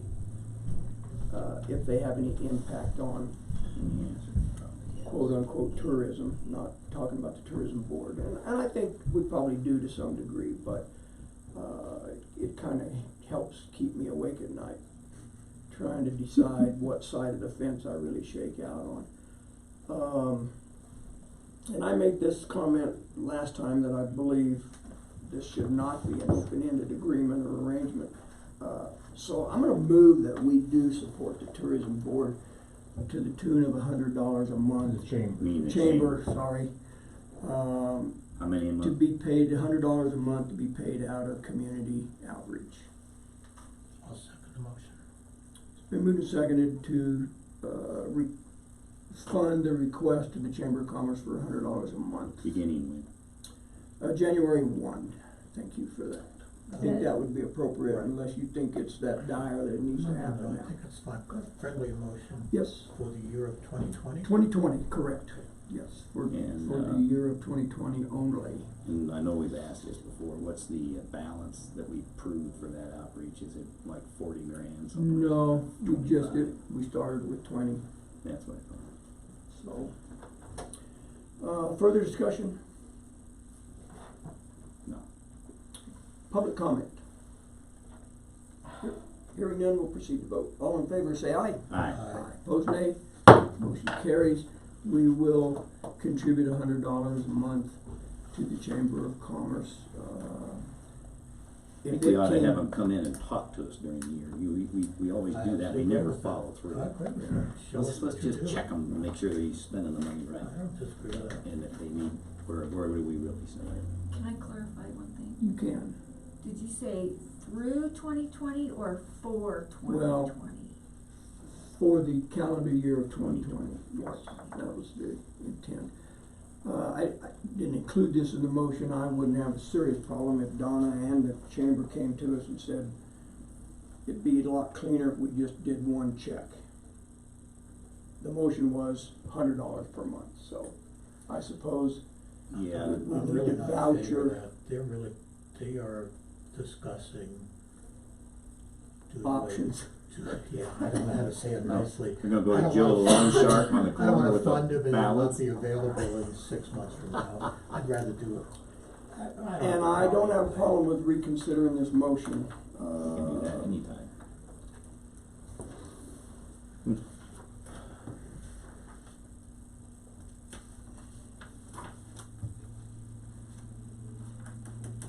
Because technically, right now, it's $100 per month.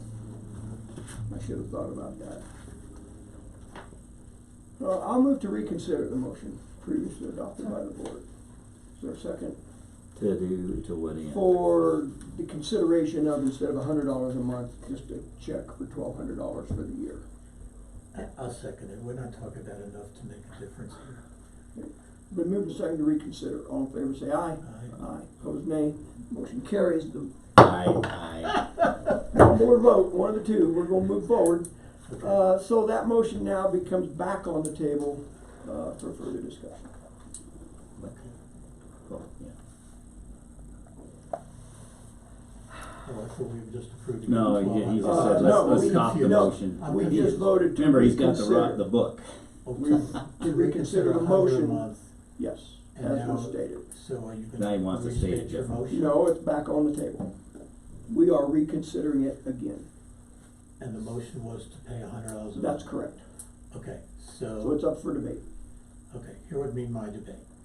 I would say let's give $100 a month, or if it's easier on our, accounting department to pay him one check for $1,200, I would leave that discretion up to, our treasurer or our, finance person to determine what's the most appropriate way to pay it. It's insignificant to me.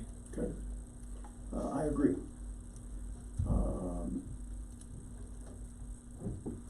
Was that an amendment? Yes. So moved. I don't know what I said. I was gonna ask you to restate what you said. Have Kelly, So it's been moved to amend the motion. Motions are killing me Yeah, lately. it's been moved to amend the motion by adding the words "or a single payment of $1,200, whichever, the finance department feels is most appropriate." That is my, I thought that's what you that's said. exactly what I said. Discussion on the amendment, public comment? Yeah, I agree that if they, if you give them a check for $1,200 and they go belly up in March, what do you do to get the money? you won't get your money back. Yeah. It'll go in somebody's pocket, but, I would guess that would have to be an acceptable risk. And that's why we want him in Is here it? talking to us a couple times. I still don't think the county has any business funding them, so. You know, I mean, anybody can just walk in here and go, please fund us Sure. because we might bring tax dollars in, well, to the towns, mostly, but, you know, that's just me. Further public comment? Hearing none, proceed to vote on the amendment, which states that we add the words "or a one-time payment of $1,200, whichever finance department feels most appropriate." All in favor say aye. Aye. Aye, opposed nay. Motion carries.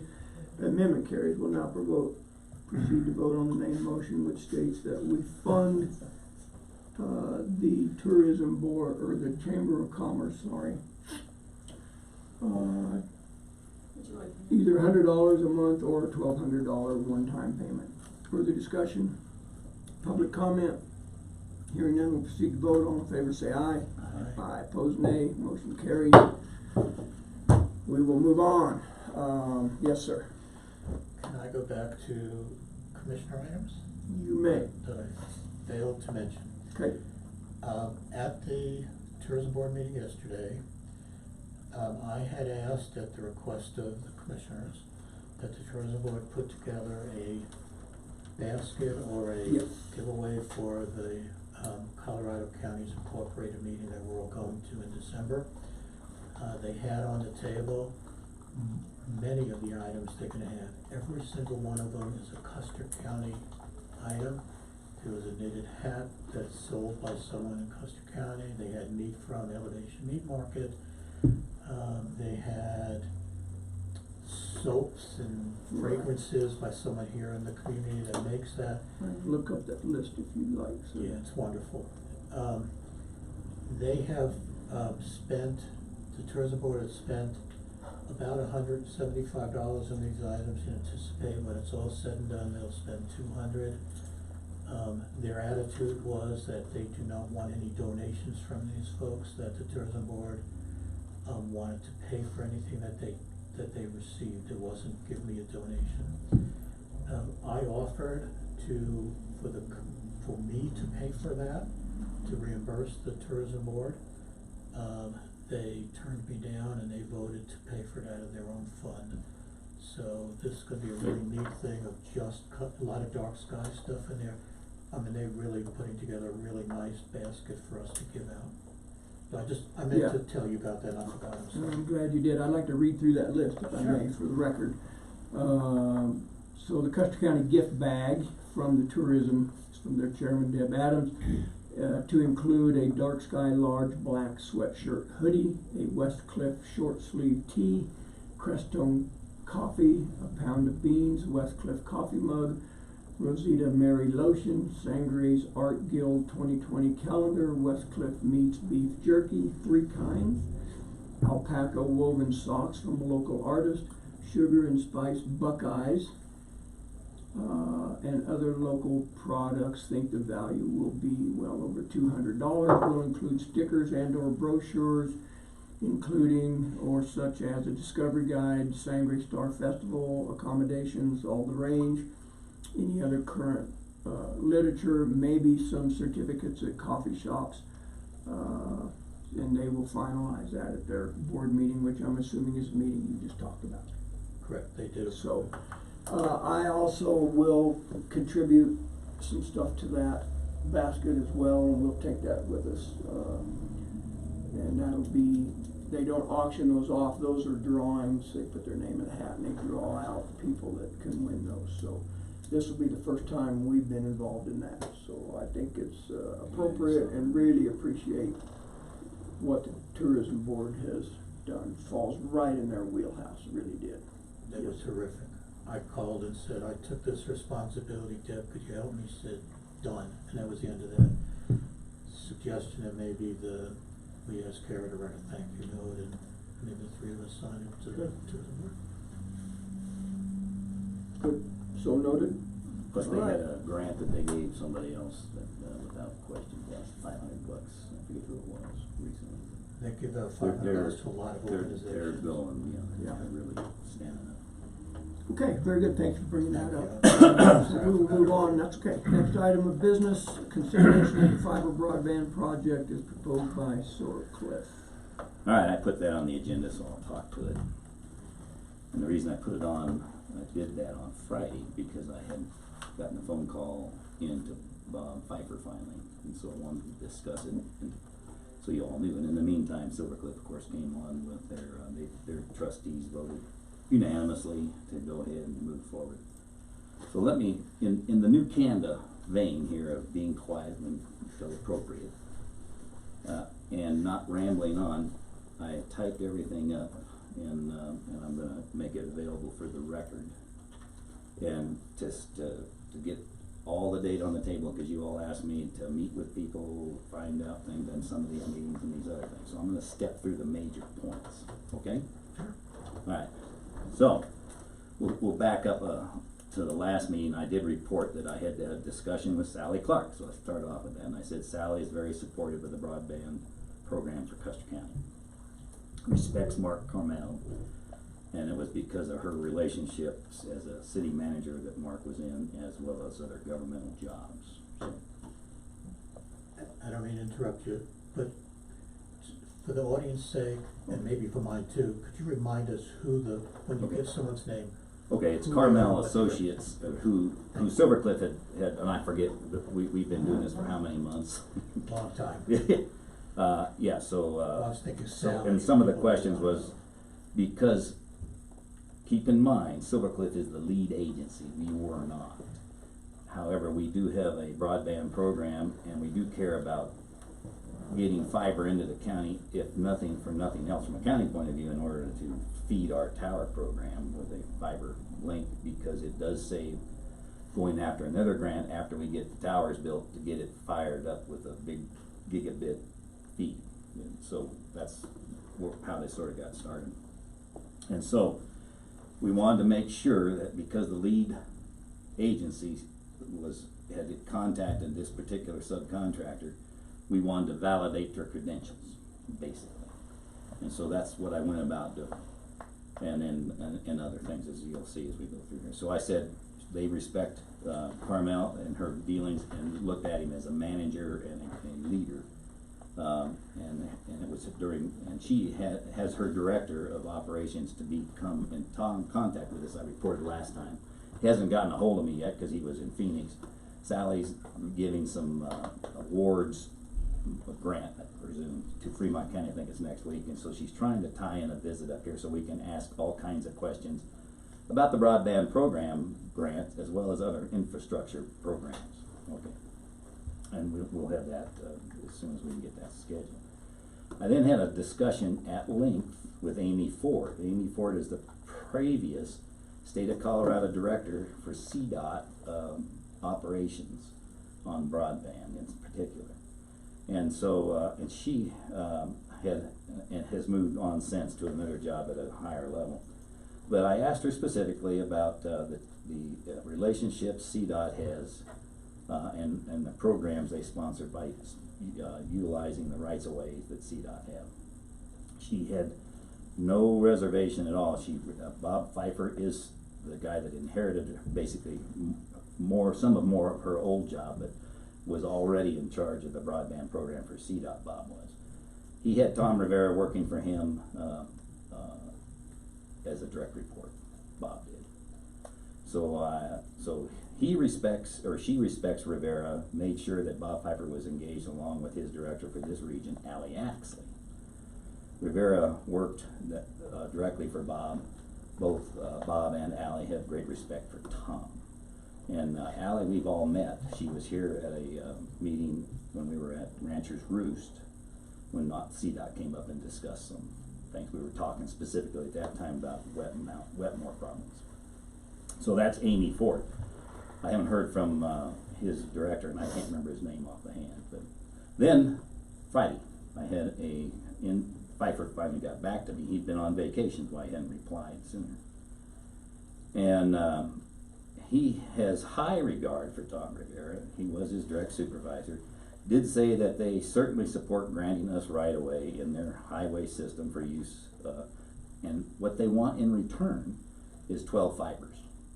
In other words, they are looking at this as an opportunity to drag fiber in for their use on the highways instead of them paying for it. That's why they support us, and that's why the match in kind comes in as cash. It is a cash equivalent. I verified that with both CDOT and what they put in, as well as Sally Clark when I was discussing things with her. How do they look at that match in kind? Now, he did say they charge for the right of way. CenturyLink has requirements they have to meet to lease. They don't sell anything. They lease their right of way to companies, private organizations, and governments, agencies. And they are very more supportive in that they bend over backwards to help municipalities get the fiber. And the reason for that is what I just said. They want to have the safety of the highways, the deer and the weather reports capabilities.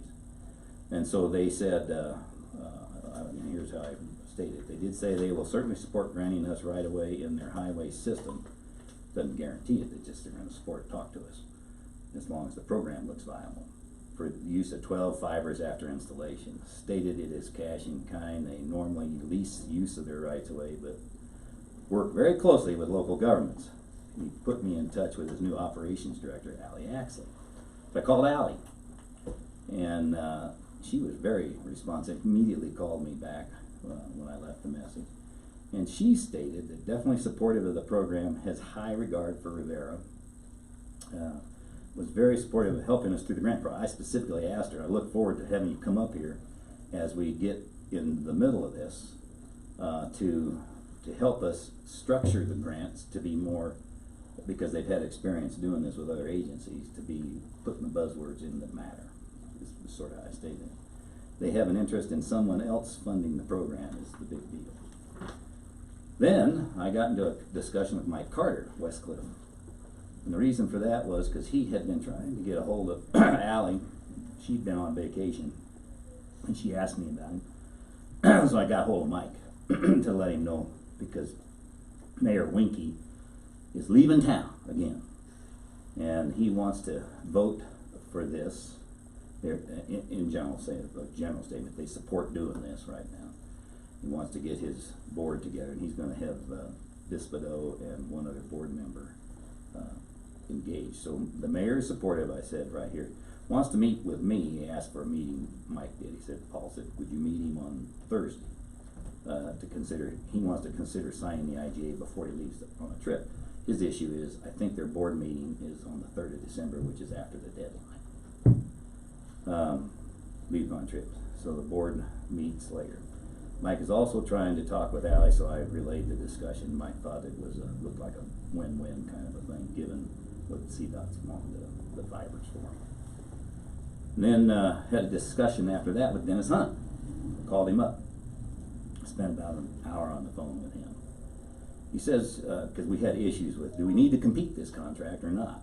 And he said, well, no. He said, not necessarily, because there's more than what is least costly is what's the best value for the taxpayer at large. And he said, and on top of that, there's a couple of other things that make it attractive. He said, Silver Cliff is the lead agency, and it's the best value, and it's our call we have the power given to make that decision, and he cited CRS-11-107 as his basis for telling me what he did. He thought it was very good thing that we were working with another Colorado government agency, CDOT. It would have a little bit different angle on it if it were working with some private firm or somebody else on the rights-of-ways. Was very familiar with Carmel. Respected him as a good manager / leader, not technical guy. But he did state some of the things we've noticed. He's a zealot. He stated that he has no bad experiences with him. He didn't say anything super like, gift of management, but he did say he's a good one. Like the fact that we have triggers, this is a key. The triggers, I read him the paragraph 3, and I also sent it to Clint to get his cut on what that really means. It's from a value to the taxpayer, we got 3 agencies sharing the cost. If we were to do this after the towers are in and we want to go to DOLA, we're on our own with the match money, or the money to do a study. Right now, he liked the fact that we're sharing the cost with these agencies, and we talked about other counties, and this was with Sally Clark too, I didn't mention that, as well as Pfeiffer. We're dragging it up through Orfano County, and we're coming out over Highway 50. And the Council of Governments and that strategic plan, they look at that as a point where they can grab it and take it further. Which means this was both Dennis and it was Pfeiffer's, actually. We have several options we could consider as we go for the grant, and that is we can charge them for the use, or we can put it on as a partnership where they can defray even the $7,000 that we're going to pony up and risk, and reduce that cost by having them pay a little bit to help us with the upfront study costs, or the program plan development that goes for the grant application. Same could be true with Fremont and JV counties. That's something that they thought we would work as we develop the program and then discuss options with those other partners. I'm lost on the $7,000. If you read paragraph 3, it's $63,000 for the program application. Roughly $21,000 per entity, and they come in 3 payments. And the only ones at risk, the way it's interpreted, and I'll get Clint to verify that, is that first $7,000, because they got to get started. You got to get paid to go develop it and go after the CDOT commitments and the CDOT participation. So what he said he liked the fact that we have triggers to stop and with bailout with no more expense. And of course, if we don't appropriate, it dies anyway. So we can elect not to do it later on and just let it die if we felt that was the right thing. So that led me to a couple other points. And this included from the discussion that I gained from everybody that I had just mentioned, as well as Carmel. I called him up to verify that, in fact, they have the option to include the cash in kind, and it's big enough to make sure that we are confident that the grant will cover that loop of installation with the presence, with the points of contact to pick up the service. So first of all, I noted that Silver Cliff is requesting our partnership, as I mentioned before, based on the fiber optic feasibility analysis they had completed, and we all attended that meeting. We have an opportunity to pursue the model that Rivera that did for the state of Colorado, and it is truly what he actually did was several. I think they made a statement later on. I'll mention 1,500 miles of CDOT highways that he worked with government agencies and other organizations to get the CDOT program, just like we're asking for. So I said we had an opportunity to use that model that he developed personally, and this is another reason, the due diligence. We could say, well, maybe there's another company that has that. Well, there is not another company that the state of Colorado, this is me asking questions, has a guy that actually developed the program for CDOT to work with other agencies to get support and match funds with grants. So that put my mind a little more at ease. And then what they do is, some of these programs, they lease it to telecom operators for substantial sustainable revenue in the future. So we've already talked about that. Silver Cliff, that's what got Silver Cliff in the first place. They want to have a source for other revenue. We don't necessarily care from a county point of view, although we do need it for the towers. And at some point, if a private contractor came to us in the future and we had ability to lease some fiber, then that's a source of revenue with no risk. They just hook up at their own time. So that intrigued me. Custer County, like the state of Colorado, may own our own fiber broadband infrastructure to lease to an open market for sustainable revenue. That's just what I said. Just as the state of Colorado is doing in the model that they developed. So I just made that point. Tom Rivera is the chief architect for the state's government-owned fiber optic broadband infrastructure. And I mentioned the 1,500 miles already. And he also established 7 intergovernmental partnerships connecting all Colorado's institutes of higher education. So I verified that also. I asked Bob Pfeiffer and Haxley and even Sally about those programs. So they're real. Then there, another point is the unique scope of services under this IGA. The IGA allows us, it's not a turnkey thing where we say, all right, go off and do it, and we're not going to be involved in the development of the program, nor the development of the grant itself. So the IGA, under this IGA, I think I agree with this, is a robust with the state and federal government writing, partnership building, leasing contract negotiations, telecom excavation permits, all those kinds of things that will involve our participation as government entities that are participating. All right, we know that Silver Cliff is contracted under an agreement that Jay, you helped, I guess, give an opinion initially when it got started. I don't know much about that other than that it's been tossed around by the town of Silver Cliff at some length. And the IGA was modeled after the Silver Cliff's agreement with changes that West Cliff had input in already. And that doesn't mean that we can't have some input into, if we're not comfortable with the way it's worded still, before they go forward. And I got that from a discussion with Buck in after the fact here that they think it's finalized. They've got West Cliff's input. I don't know how we stand yet because we haven't discussed it. All right. And we already know this. I just wanted this in the record. We all the voters here have opted out of Senate Bill 152, giving us a policy direction and legal authority to seek results this IGA provides. In other words, we can chase broadband.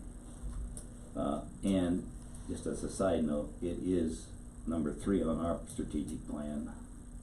It provides controlled growth in the rural areas because of home-based businesses from the county point of view. And of course, it benefits the 2 towns. All right, Custer County, we know we have a plan for the cell phone towers. And I pointed out this already, but I have it in the paragraph here that the fiber broadband infrastructure plan, the IGA requires to strengthen the cell towers and seek to reduce our liability exposure. In other words, give us more reliability on the connectivity, less hassle. And let's see here, finally, a couple more last 2 points. Custer County Commissioners, we have participated, all of us have at some point. I think, Jay, you were on the last call of the Upper Arkansas Area Council of Governments when we got the update, and we interviewed with the guy that was building that plan as well, the broadband strategic plan.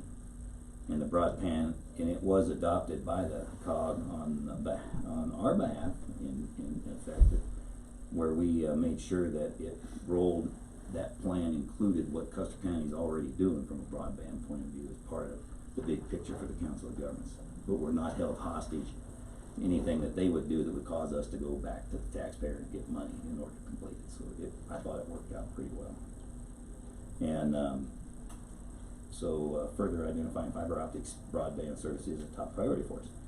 So just to summarize this, I think it's a good opportunity. It's probably rare that we have an opportunity to team with a couple of our own agencies, as well as two adjoining counties, to help defray some of the cost and help advocate this with the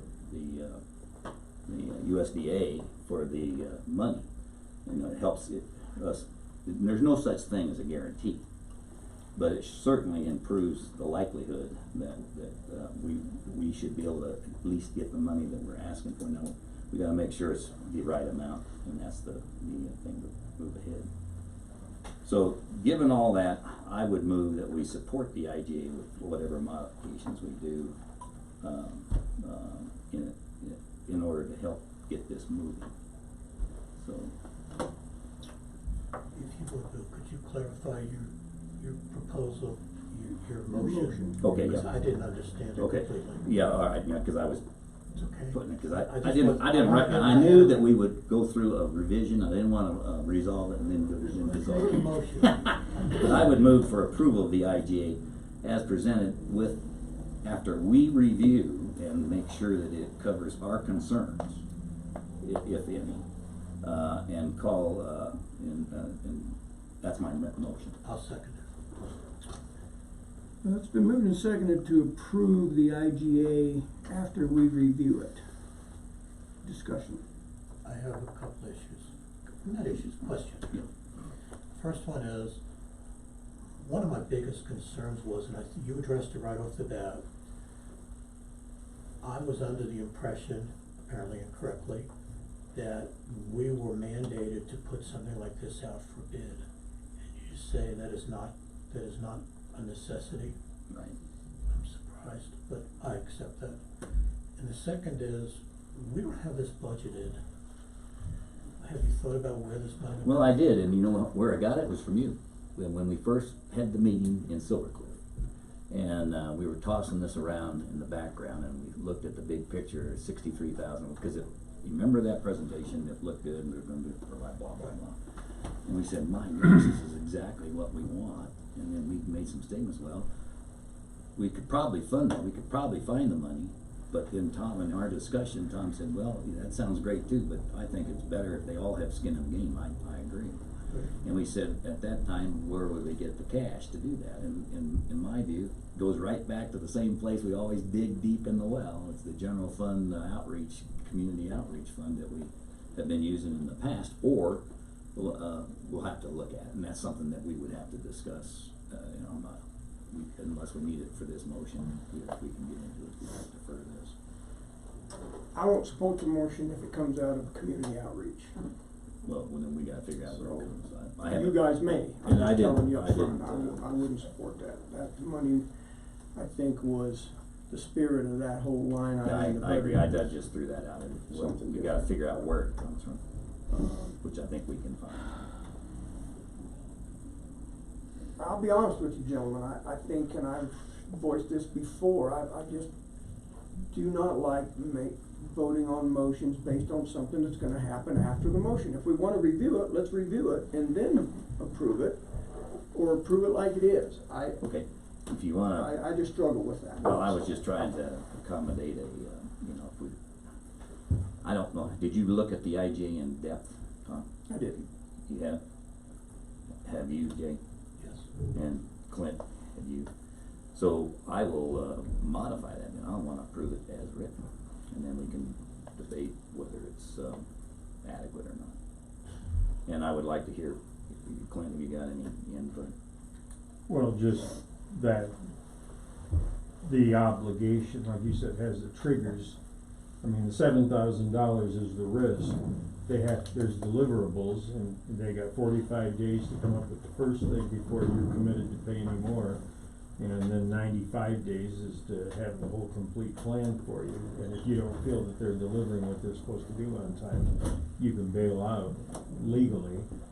But You don't- 7,000 is gonna be Right, of course. and Tom, you had a good point, cause I wasn't thinking, cause I keep thinking that we've got time. Right now, Westcliff wants to move sooner than later because of Silvercliff Paul, does. well, Silvercliff does, and then Paul Winkie wants to move pending, if we backed out, I'm sure they would have second thoughts. I did type to Mike, and you came in just so I'd already talked to him, but we discussed it. Paul asked to get together on Thursday. So, I would leave it open because we do wanna close this out, if at all possible for them to move forward. Can I offer a friendly amendment? Hmm? Jim, if that was 100% correct, and I probably was too quick in jumping to second this, although I did. I don't know what changes we'd be making, so I'm not sure what we're approving. And I agree with what you said, Tom, you're correct. Right. So, my suggestion would be, totally up to you, that we approve it as it's written, and then if we choose to amend it, we can come back and do that at some point, but Sure. just a friendly suggestion. That's what went through my to your- mind initially to your- last he- night. Tom's point is 100% correct. Excuse me, Chairman Flynn. Yeah. You're right, Missed the Commissioner Prince.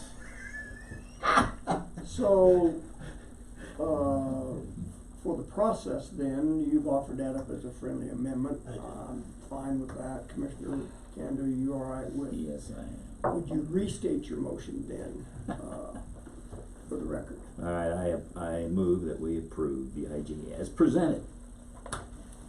I'll second that. Okay, been moved and seconded to approve the IGA as presented to include the expenditure of $21,000 on a $7,000 per deliverable basis. That, That's the IG, that's per the IG. further discussion. Repeat that last, to include. To include, paying $21,000 on $7,000 installments, driven by their deliverables, their ability to deliver, in terms of the agreement. I wonder, gentlemen, if it'd be appropriate to request Miss Donna to come over and have a little discussion about I'd like that. where the Where money the comes money's from. coming from. Yeah. She's probably at lunch. Nah, she goes It was home. late. She does. So, can I ask a You question? may. Um, We're gonna get to public comment eventually. Well, so- just a if down the road, any one of the entities decides to pull out, what does that do to the project? Pull out, as For- in, Well, like $7,000 down, Right. and we decide, yeah, we think this is a little hinky, but the other two wanna go forward, what does that do to them? I mean, I'm guessing, to answer your question, if one entity pulls the plug, then that's probably gonna stop the Flushes entire everything. project. Unless the Unless other they wanna two fund wanna, it. yeah, come in Right. and pick up unless the they slack. wanna fund it. and that is, you're right, that would have to be because, what we're pushing forward is an interagency cooperative here that is gonna benefit, and that makes the case strong with USDA. It would be a lot weaker without it. And is this IGA available for citizens to peruse? It probably will be once it's been approved by all the entities. I don't know that it's been published I prior don't to know that what happening. Silvercliff has done with it other than giving it to us.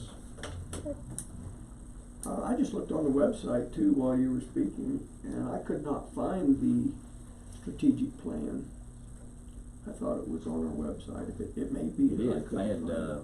what did they do to it, Kara? We found it when you were gonna get Vern to redo it. He said it was gonna be on there until December 31st, Vernon told me. Right. It would be Yeah. on. Maybe I couldn't find it. So, Miss Donna, thank you for coming over. Is this gonna be a test? Yeah. Yes. I'm assuming. You know all the answers. I'm assuming you've been privy to our conversation up to this point via live stream, but That's what she, okay. that's the first So, time, don't admit it. We're in the period of debate on a motion to approve the IGA with Carmel Group to the tune of $21,000. Paid $7,000 at a time, based on their giving us the deliverables of that grant. So I think our question to you would be,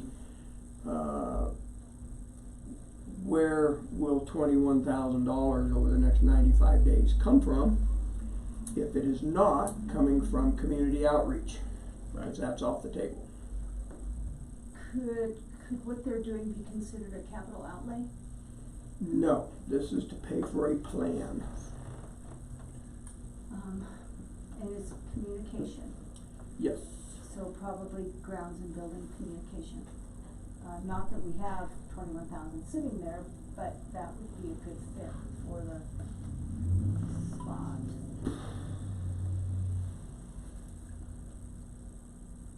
We got some, we don't know what the year-end, reserve's gonna be yet either. No, not Be the first thing. close, yeah. So my initial reaction was, I'm sorry I asked the question because I didn't like your answer. I know. So I'm assuming that obviously we have money in grounds and building. Probably not $21,000. I could look, but and that money there was a purpose for that money being in there. So do we fund that line item through our fund balance, or I don't know how that happens. And you absolutely could, your call. I would make a supplemental budget and pay that out of grounds and building and backfill it with, fund balance to make that happen. Because I believe 21,000 could take us over for the year on our expenditures of what we had said, and I don't want that to happen. Because we have other commitments in Grounds and building, we've not had any propane or the heating at this point up until now, so usually that's all accounted for, what we have in there. Do you know of a better way to go about funding this motion? Yard sale. I do not. Okay. Whatever you decide, I will make happen, but it is a matter of really going into the fund balance, I believe. But, you know, if it's a worthy project, you know, yay. I mean, Well, from my perspective, you know, two things. One, we didn't budget for it. We actually knew it was on the table when we went through our budget, but I think it got dropped through the cracks. It did.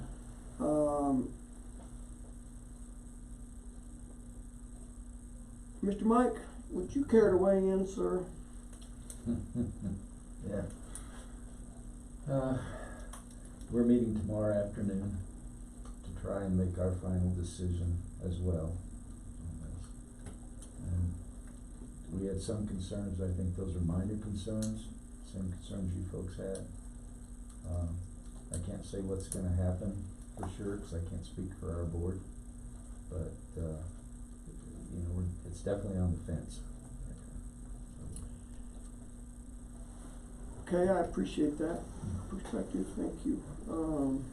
And of course, it's, you know, it's a three entity IGA, so we're either all three in or we're all three out. Well, and that's, I think, where we were headed. What happens if somebody pulls the plug? My response to that was, then the project probably goes by the wayside, at least temporarily. If the town of Westcliff votes not to sign it, then I think we're dead in the water with Carmel Group. Is that a fair assessment from your perspective? I mean, it's not addressed in the IGA. What would probably happen if that means we bail, then I don't think Silvercliff, I think they'll go ahead and apply. I don't know how that'll play out. Well, I also think that if we approve this, that we'd be putting a huge amount of pressure on Westcliff to go ahead and approve it too. Darn. Not wanting to be the odd man out. Yeah. And I mean, you're big boys, you're gonna do it, and girls, but you're gonna do whatever you feels right for Westcliff. Correct. But, Yeah, that's a good point. It's timing is how that all happened, right? I mean, we could have been the last meeting scheduled just as well, so. But to Commissioner Canada's point, what Silver Cliff would decide to do if one of the three entities pulled out, one of the other two entities, has nothing to do with where we're at, really, for my. That's right, would we have the money or not, is it value to the county or not? Feasible. Going back to what Ms. Donna said about fund balance, I just wanna reiterate a comment that I made during the budget hearings, that the taxpayers gave us money to take care of the taxpayers, to do what we feel is best for the county.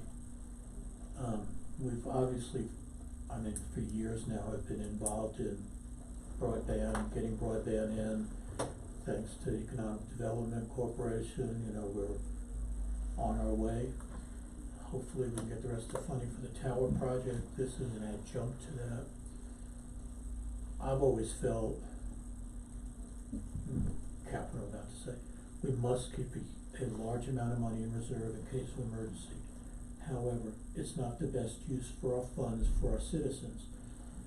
So if we decide to take money out of the reserve to fund this, I think that's what that money is there for. So I am not opposed to taking $21,000 out of reserve to fund a worthy project like this. And I think you say you use those exact words, if it's a worthy project, and I agree with you. So I'm just making that comment. Yeah, I would like to echo that.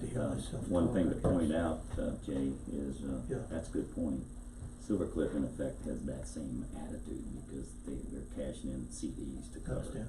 We're all, and I'll tell you just from my affiliation with Westcliff, they just don't have $21,000 sitting in a drawer somewhere to fund it. They're gonna have to make some sacrifices too. No more tennis courts.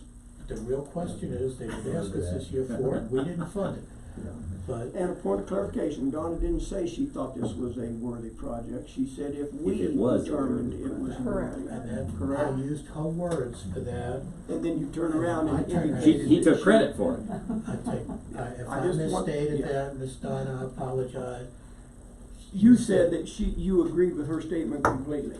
Well, I agree with her statement that if you felt it was a worthy cause, we should do something. That's what I was agreeing to. Yeah. Okay. Mr.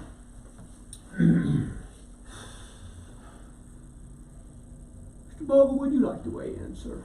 No, sir. All right. Don't ever want to. I think our position on this whole action has been verbalized, and we still have reservations, and I'll let it stand at that. Okay, yeah.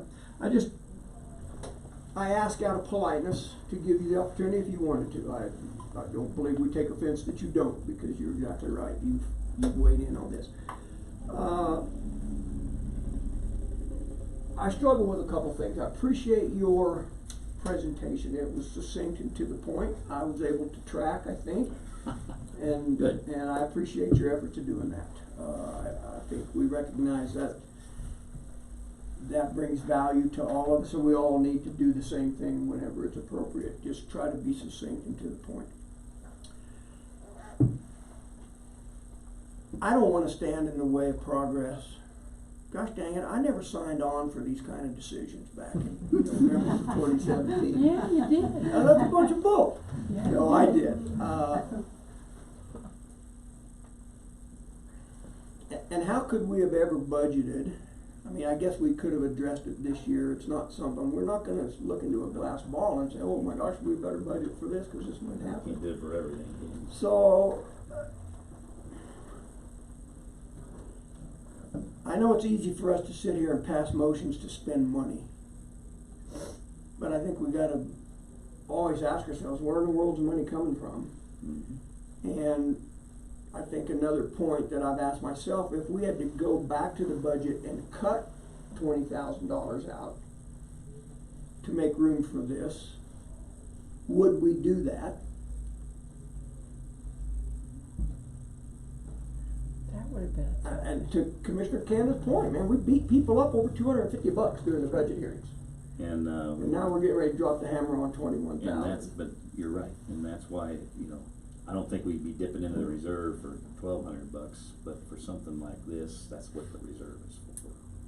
Like to Jay's point, you know, if it is going to improve the quality of life here in the county as well as bring in business, that, and I gut wrenched over that, whether it was right to get behind this 100%, and that's the reasoning I went through when I presented.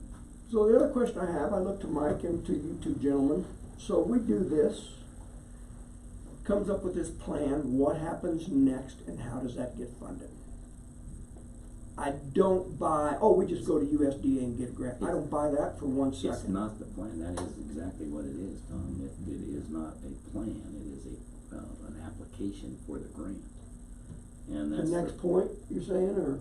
No, it's what this means. If we go forward, Carmel is gonna be the lead that helps us apply for that grant, put the program plan together that structures the business plan for Sally Clark and the USDA to say it looks like they got a good opportunity. It looks like the business case is there. The county meets the criteria, and we want to make sure we do it. And we also have an informal agreement that CDOT cares enough to help us help develop that case forward for the grant. Doesn't guarantee anything, right? But maybe I misunderstood, or I wasn't listening. We're both. Probably be in the if we fund this plan through Carmel, he's going to write a plan. He's going to write that's what the IGA program says. Proposal for and a grant. That's what it is. Whatever it says. Got it Here it is. To research and consult with the owners for the development of a fiber optic broadband network infrastructure plan. Yes. We're going to get a plan from him. What is next? I can't answer that. If somebody were to ask me that, I don't know what I'd tell them. I'd make up something to save face, but probably wouldn't be accurate. Would the answer to that question come from what is the plan gonna say? And of course, we don't know that until the plan's developed and presented to us. To me, it's similar to the strategic plan we paid a lot of money for with S Brands. We know we needed help for S Brands. We went to her, she produced a terrific product, I feel. And then it's questionable what is happening with that product now. And that's in discussion as we're speaking. And I suspect this is gonna be very similar. We're gonna pay a lot of money, $63,000, we being the community, to receive a plan that will help us move forward with getting fiber into the community. How, when, where, why? That's what I hope to learn from the plan. I'll have to look at it. That is exactly part of it, but it also in task B, and I don't have all of B here. I think it goes into the whole intent is to put it together and apply for the grant. And so, let's see where. If I could just, I feel if we don't plan for the future, it's never gonna happen. And whether we. Yeah, here it is, listen. Hang on one second. If we waste this money, we being the three entities, waste this money, okay, at least we had the foresight to attempt to do something that'll benefit this county in the future. If we do nothing, I guarantee you nothing will happen. Okay. That's kind of how, I've had a change of heart in this. I really was opposed to this for the longest time, but the more I think about it, the more I realize, you know what? Can't do something. We've got to plan for the future. And we may end up with a plan that is absolutely worthless. But you know what? We don't know that until we have a plan. And if it's worthless, it's our fault because we had the opportunity to engage as it being developed. Now listen to this. Item 8. It says, complete within 95 days from the date of this agreement a focused, grant-ready fiber broadband network infrastructure plan competitively organized to apply for and secure federal, state, and private funding to install fiber broadband network infrastructure. Let me respond to that. Okay, let me It's comment. putting the grant up there. My first fear was, I didn't feel Carmel had the ability to deliver what he promised. After discussions with Sally and others, I believe he can deliver. Or he certainly has the potential to deliver, whether he will or not. At first, I really thought, and I used some derogatory terms, thinking of Carnival Barker and other things that I regret have ever said. And now I feel the man does have the ability to do this. Whether he does or not, as time will tell. But I've had a change of heart in this, because I did some more research and found out, you know what? I was wrong. Well, and they also are securing their high confidence in getting CDOT participation. That's part of it, which is I another believe we would piece. get that with him or without him. It is Probably in because CDOT's best they interest. wanna do it. It is in CDOT's best interest to lay fiber down, and if someone else pays for it, they don't have to. Yeah, that's exactly They're right. rah, rah, Point I rah. made, but they make a big point about securing. But the plan that is presented to us, hopefully, will be a roadmap which will help us in the future. And the roadmap is not CDOT bring fiber in here or let us put fiber in. That is not the plan. The plan is part of CDOT, because we have to have them to get the fiber laid. We can't go through all the private property. We could never afford to do that. But that's not the part of the plan I'm really concerned about. I'm concerned about what do we do once we have a plan, how we can move forward with it. And I think if Carmel delivers what he says he's going to deliver, because I read it again many times, if he really delivers, we're gonna have a grant-ready proposal to move forward. Is it USDA? I don't know, probably, maybe not. Is it partially DOLA? Maybe, maybe not. And maybe he's gonna say to us, but did you even think about, and I don't know who it is, some other federal government, Well, Connect America? and I mentioned that I don't know. in my little spiel. It's not just USDA. They are open to anything, provided it's enough money to execute it. If we can show with USDA only, fine, it can be accomplished. It's up to us to apply it to whatever grants we wanna go for. But he'll give us that roadmap if he delivers Right. on what I've read over and over in that document. At first, I didn't believe he had that capability. I do believe he has that capability now. Whether he does or not, time will tell us. That's kinda how I feel at this point. Mr. Vogel, I've asked you this once before, I'd like to ask you again, you can decline to answer if you so choose, sir. But, I struggle with this term, 2 words in here bothers me, grant ready. We know this will not ever go anywhere without a ton of engineering. I'm not trying to set you up, I truly don't know, I think about the other grants we were involved in. Do we get to the grant and then they request the engineering? Should the engineering be done to strengthen our position to go to the grant?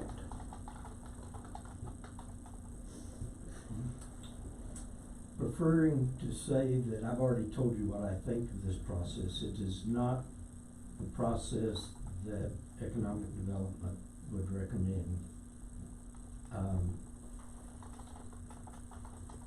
We're a believer in studies, and there, I think the previous report that Canal did for West Cliff, while it reinforced the idea of what some of us are calling the tri-county fiber,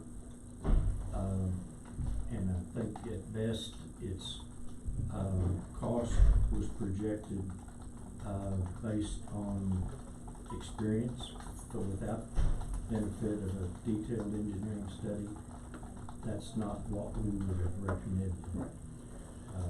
Well, so, I mean, we're in the throes of my question right now, right? We go through, we've spent X number of dollars, in this case, 63 grand, and then I believe the first obstacle we're gonna run against is somebody's gonna say, okay, you need an engineering study. We're gonna be back to the well to finance an engineering study. That's my concern. Yes, sir. My understanding of this is that the plan that we need for a grant application does not need to have engineering. In fact, they prefer that it does not have engineering. Engineering will be paid for in the grant. The grant will pay for engineering as part of the grant. That's going to be very, very expensive. That's what we thought dealing with EDA. And, Well, And where did and we that's, end up? but That's I'm gonna say it again, that is a program, it becomes a program then, which includes the right amount of engineering, the right kinds of, contracts to be written by people that are gonna go execute. That's the difference. And it is a business plan, and it includes getting the money to fund the program. It becomes a program at that point. It would include the right companies to execute installation of the fiber optics. I just I'm sit here comfortable with it. wondering That's just if- my position, based on. if we are going to have the intestinal fortitude when the time comes to say, we're pulling the plug on this because we're not spending any more money. I would be amazed, I'm not arguing with you, Mr. Mike, I appreciate your input. I would be amazed if we're not sitting here in the next 2 years looking at another $250,000 expense to move forward with this. If we don't, I will be the first to admit that I was a naysayer, and I apologize. I just don't know. I mean, we're there with the broadband tower Crystal ball, project. we would know. Pardon? If we had, I'm sorry, Yeah. I didn't interrupt, I apologize. If we had a crystal ball, we would know whether we made the right decision or not. I think the best decision is not, let me rephrase that, it is not the best decision to make no decision. That's how I feel. Let's make a decision. If we need to, we have ways out. It's not super expensive, and we can see how it's going. And you're right, we may end up with more expense. But who knows, we couldn't get a grant for that engineering study. I don't know the answer to these things, but if we do nothing, nothing will happen. So, the last thing I'll say, I'm not gonna say anymore. No, it isn't, I know you. No, it is, I'm done. I've had a lot of experience, government programs, personal programs, and no program goes the way you plan. Of course. And there's always some gotcha that's gonna come up.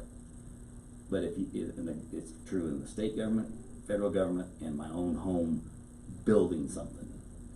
Plan's only as good as the minute you write it, the minute you start to execute it, you gotta work to change it. The key is to minimize the risks, and I believe that we have done that, and I'll repeat it again. Dennis Hunt even agreed, you got the triggers to bail, and we put at risk 7,000. I don't think anybody's gonna crucify any of us for not trying to do the best you can. You can only make a decision with the data you have at hand, and as long as it's with good intent and not some shell game. You can point the finger out. I'll stand tall. I'll say, yeah, I voted to spend $7,000, and with the outcome of megabytes bigger, however you wanted to say it, but the outcome has a big benefit for every citizen in this county. So I'm done. Yes, sir.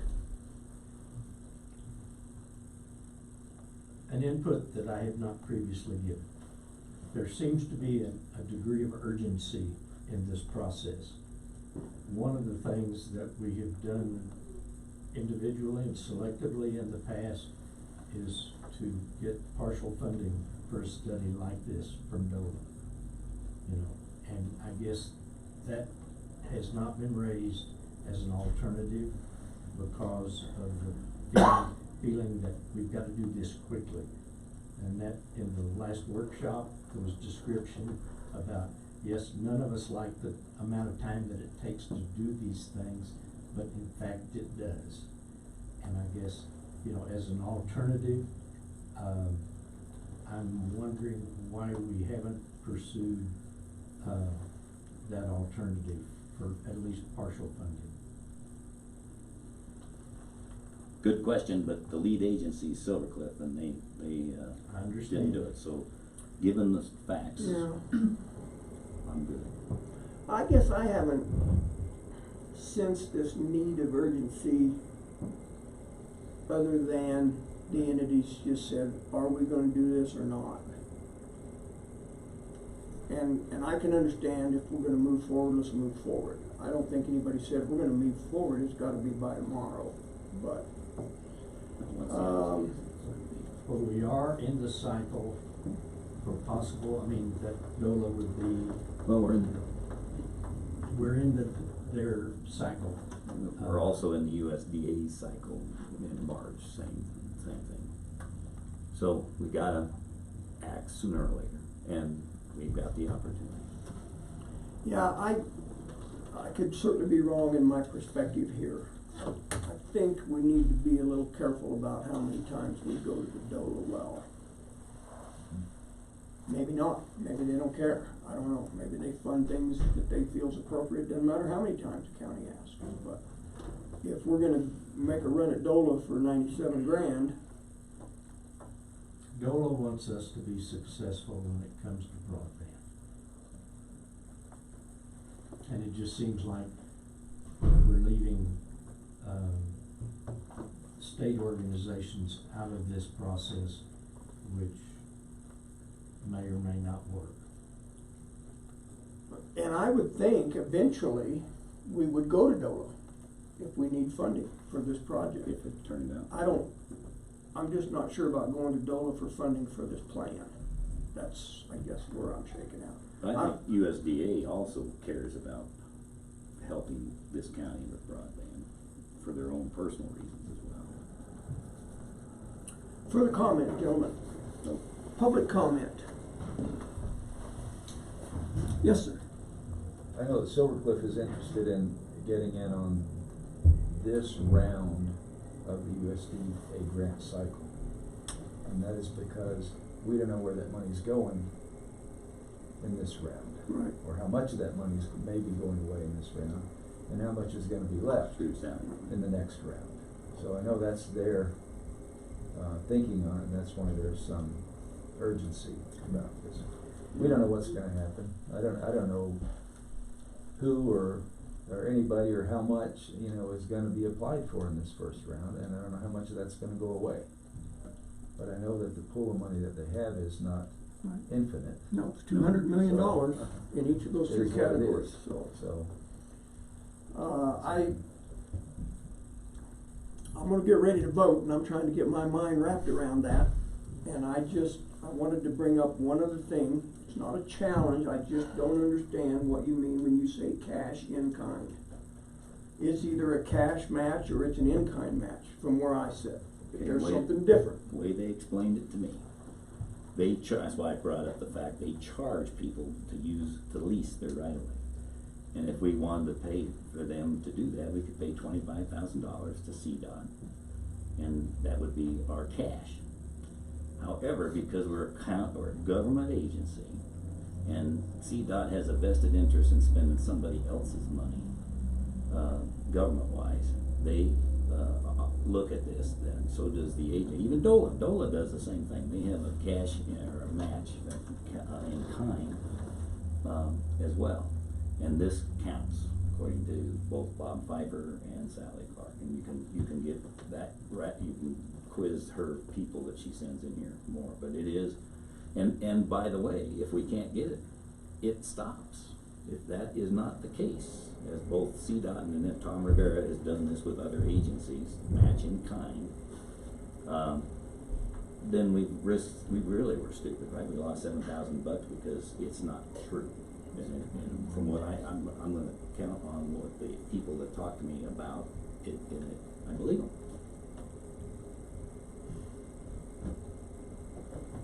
Just to try to help you put your mind. And I asked that question, Tom, specifically because you got brought it up in 2 or 3 meetings. Further discussion? Hearing none, we'll proceed to vote. All in favor of supporting the two other, all in favor of funding the Carmel Group plan for $21,000 in $7,000 installments, say aye. Aye. Aye. Aye. That was so reluctant. I was so reluctant. I had the same reluctance on the broadband Is there tower. I'm a so term reluctant, for I? But I'll Motion tell you, carries. if we don't move forward, we're moving backwards. We have to take a chance now and then. I feel this is risky, but I feel it's such an important cause we have to take the chance. I'll just make that comment. Chair will state the results of the vote. Motion passes. We will support the IGA for $21,000. Any other items of business come before the group under new business? Can I just say one thing? Public comment. I think, and Clint, maybe you can say yea or no, nay, but when you asked if the IGA was public, I think once you guys vote, once it's been in a meeting, which I need a copy of the IGA, if I Send can it get to one you for Got it this, right here. You want a hard it copy? becomes public. I agree with that. Should be unless So you there's can get confidential legal issues that. Right. And You that's with kind the of where I was executive headed session. was, until we vote on it. Well, you know, citizens are gonna say, what did they just spend $21,000 on? And I'm not even clear, I'm not sure y'all are clear on what you just spent $21,000 on, which kind of concerns me a little bit, but I feel we bought a plan to help get fiber in. I have watched over the years so many times when we had to, in order for this grant, we have to spend more money, and it's just like, I don't know. I don't know how I would have voted if I was one of you guys, but it just, the citizens need to know what you just voted on. You So get, they can read you the get stuff. good broadband in Rosita. No! There you go.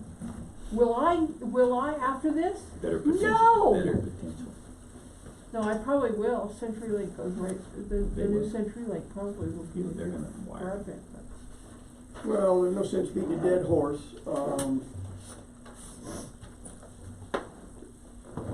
Anyway, thanks, guys. Without reading the plan, you wouldn't know what was in the plan. I agree 100%. You didn't get to vote, so you didn't need to read the plan. I get that. Of course, and I So didn't say I moving did. forward, no, I know, Yeah. you did not say that. But moving forward, I think it is inherent upon us to make that a public document. I suppose anybody could have requested that document from Carmel. I don't know. Actually, from Silvercliff, Silvercliff only. So, well, not anymore, they don't. Well, until we sign. I mean, we'll all own it. Right. It'll be ours. So, they no may be pressure, the lead but it's all entity. up to you to. It's really not a plan. What we just agreed to was an IGA to get the plan to go after a grant. Yeah, The IGA spells out the process. Like the studies that have to be done to be, Right. in order to move the Part of the, it EPA is thing part or of, whoever, EPA, forward. it's part of the. Right. thing. Whether there's It's gonna just- be another one down the road, well, we got this one, but now we need this one, you just don't know, and I know None that. of this is known, I know, but I if we know. don't do something, I know. nothing will get done. And I'm not complaining, I'm just, Yeah, my I understand. Your observations. point's well taken, I get it. I'm not real comfortable, trust me. That was the most reluctant eye. Well, I've yeah, I seen. think so, and I think part of me wanted to vote against that, but part of me wanted to say, if you do vote against the flower, how in the hell do you ever expect any forward momentum in this arena with the 6-tower thing notwithstanding? That's my point exactly. This is I a don't know. big deal. I mean, CenturyLink came and did their thing. We'll see what impact that has. Understand what CenturyLink has done currently is limited by their responsibility to the federal government to not provide anything more than, what is it, 10-1. They're gonna do the bare minimum, no question about That's right. that. Now, that's good for a certain element Right. of our community. Right. And if because- it wasn't, that fund would never been made available. It may not be a benefit enough to satisfy us. But it's a benefit to me. I'm one of that element with a 175 kilobytes of DSL. And CenturyLink's gonna give me about 40. So I would hope in the big scheme of things, if this moves forward, if the 6-tower project moves forward, if CenturyLink does what they say and they're supposed to do with the money that they've been given, you add all those three together, we should be in a different place than we are now. That's right. If we don't believe that, then we should be voting no against anything. And I don't disagree. I believe that we will be in different places, but Including it's gonna be investment in a new painful car if we need and it's gonna be expensive. No question about it. Hopefully we can minimize the amount of money that we have to spend that we don't really have. That's my concern, so. Other public comment before we move to adjournment? Sir, thank you for being here. You're a patient rascal. I can give you that, man. I wouldn't have. I want a Virginia comment. First of all, I don't get lunch unless I sit here quiet. Oh. I'm ready. I move we adjourn. Well, let's find out Let me who's just gonna say, buy lunch. thank you for letting me sit here and watch you participate. You have a wonderful Grinding community sausage. here, and I think the citizens of Custer County are well served by you guys and the way you watch out for how you take care of them. And I also would say that coming from a community right outside of Washington DC, seeing the collegiality by which you make government go, certainly foreign from anything that I've seen lately. Thank you, appreciate that. So we have a motion to adjourn. I'll second. Been moved and second to adjourn. All in favor say aye. Aye. Aye. Opposed nay. Motion carries. We're adjournment. Thank you, Dave, for your comments. Appreciate that. Donna, can I have Lord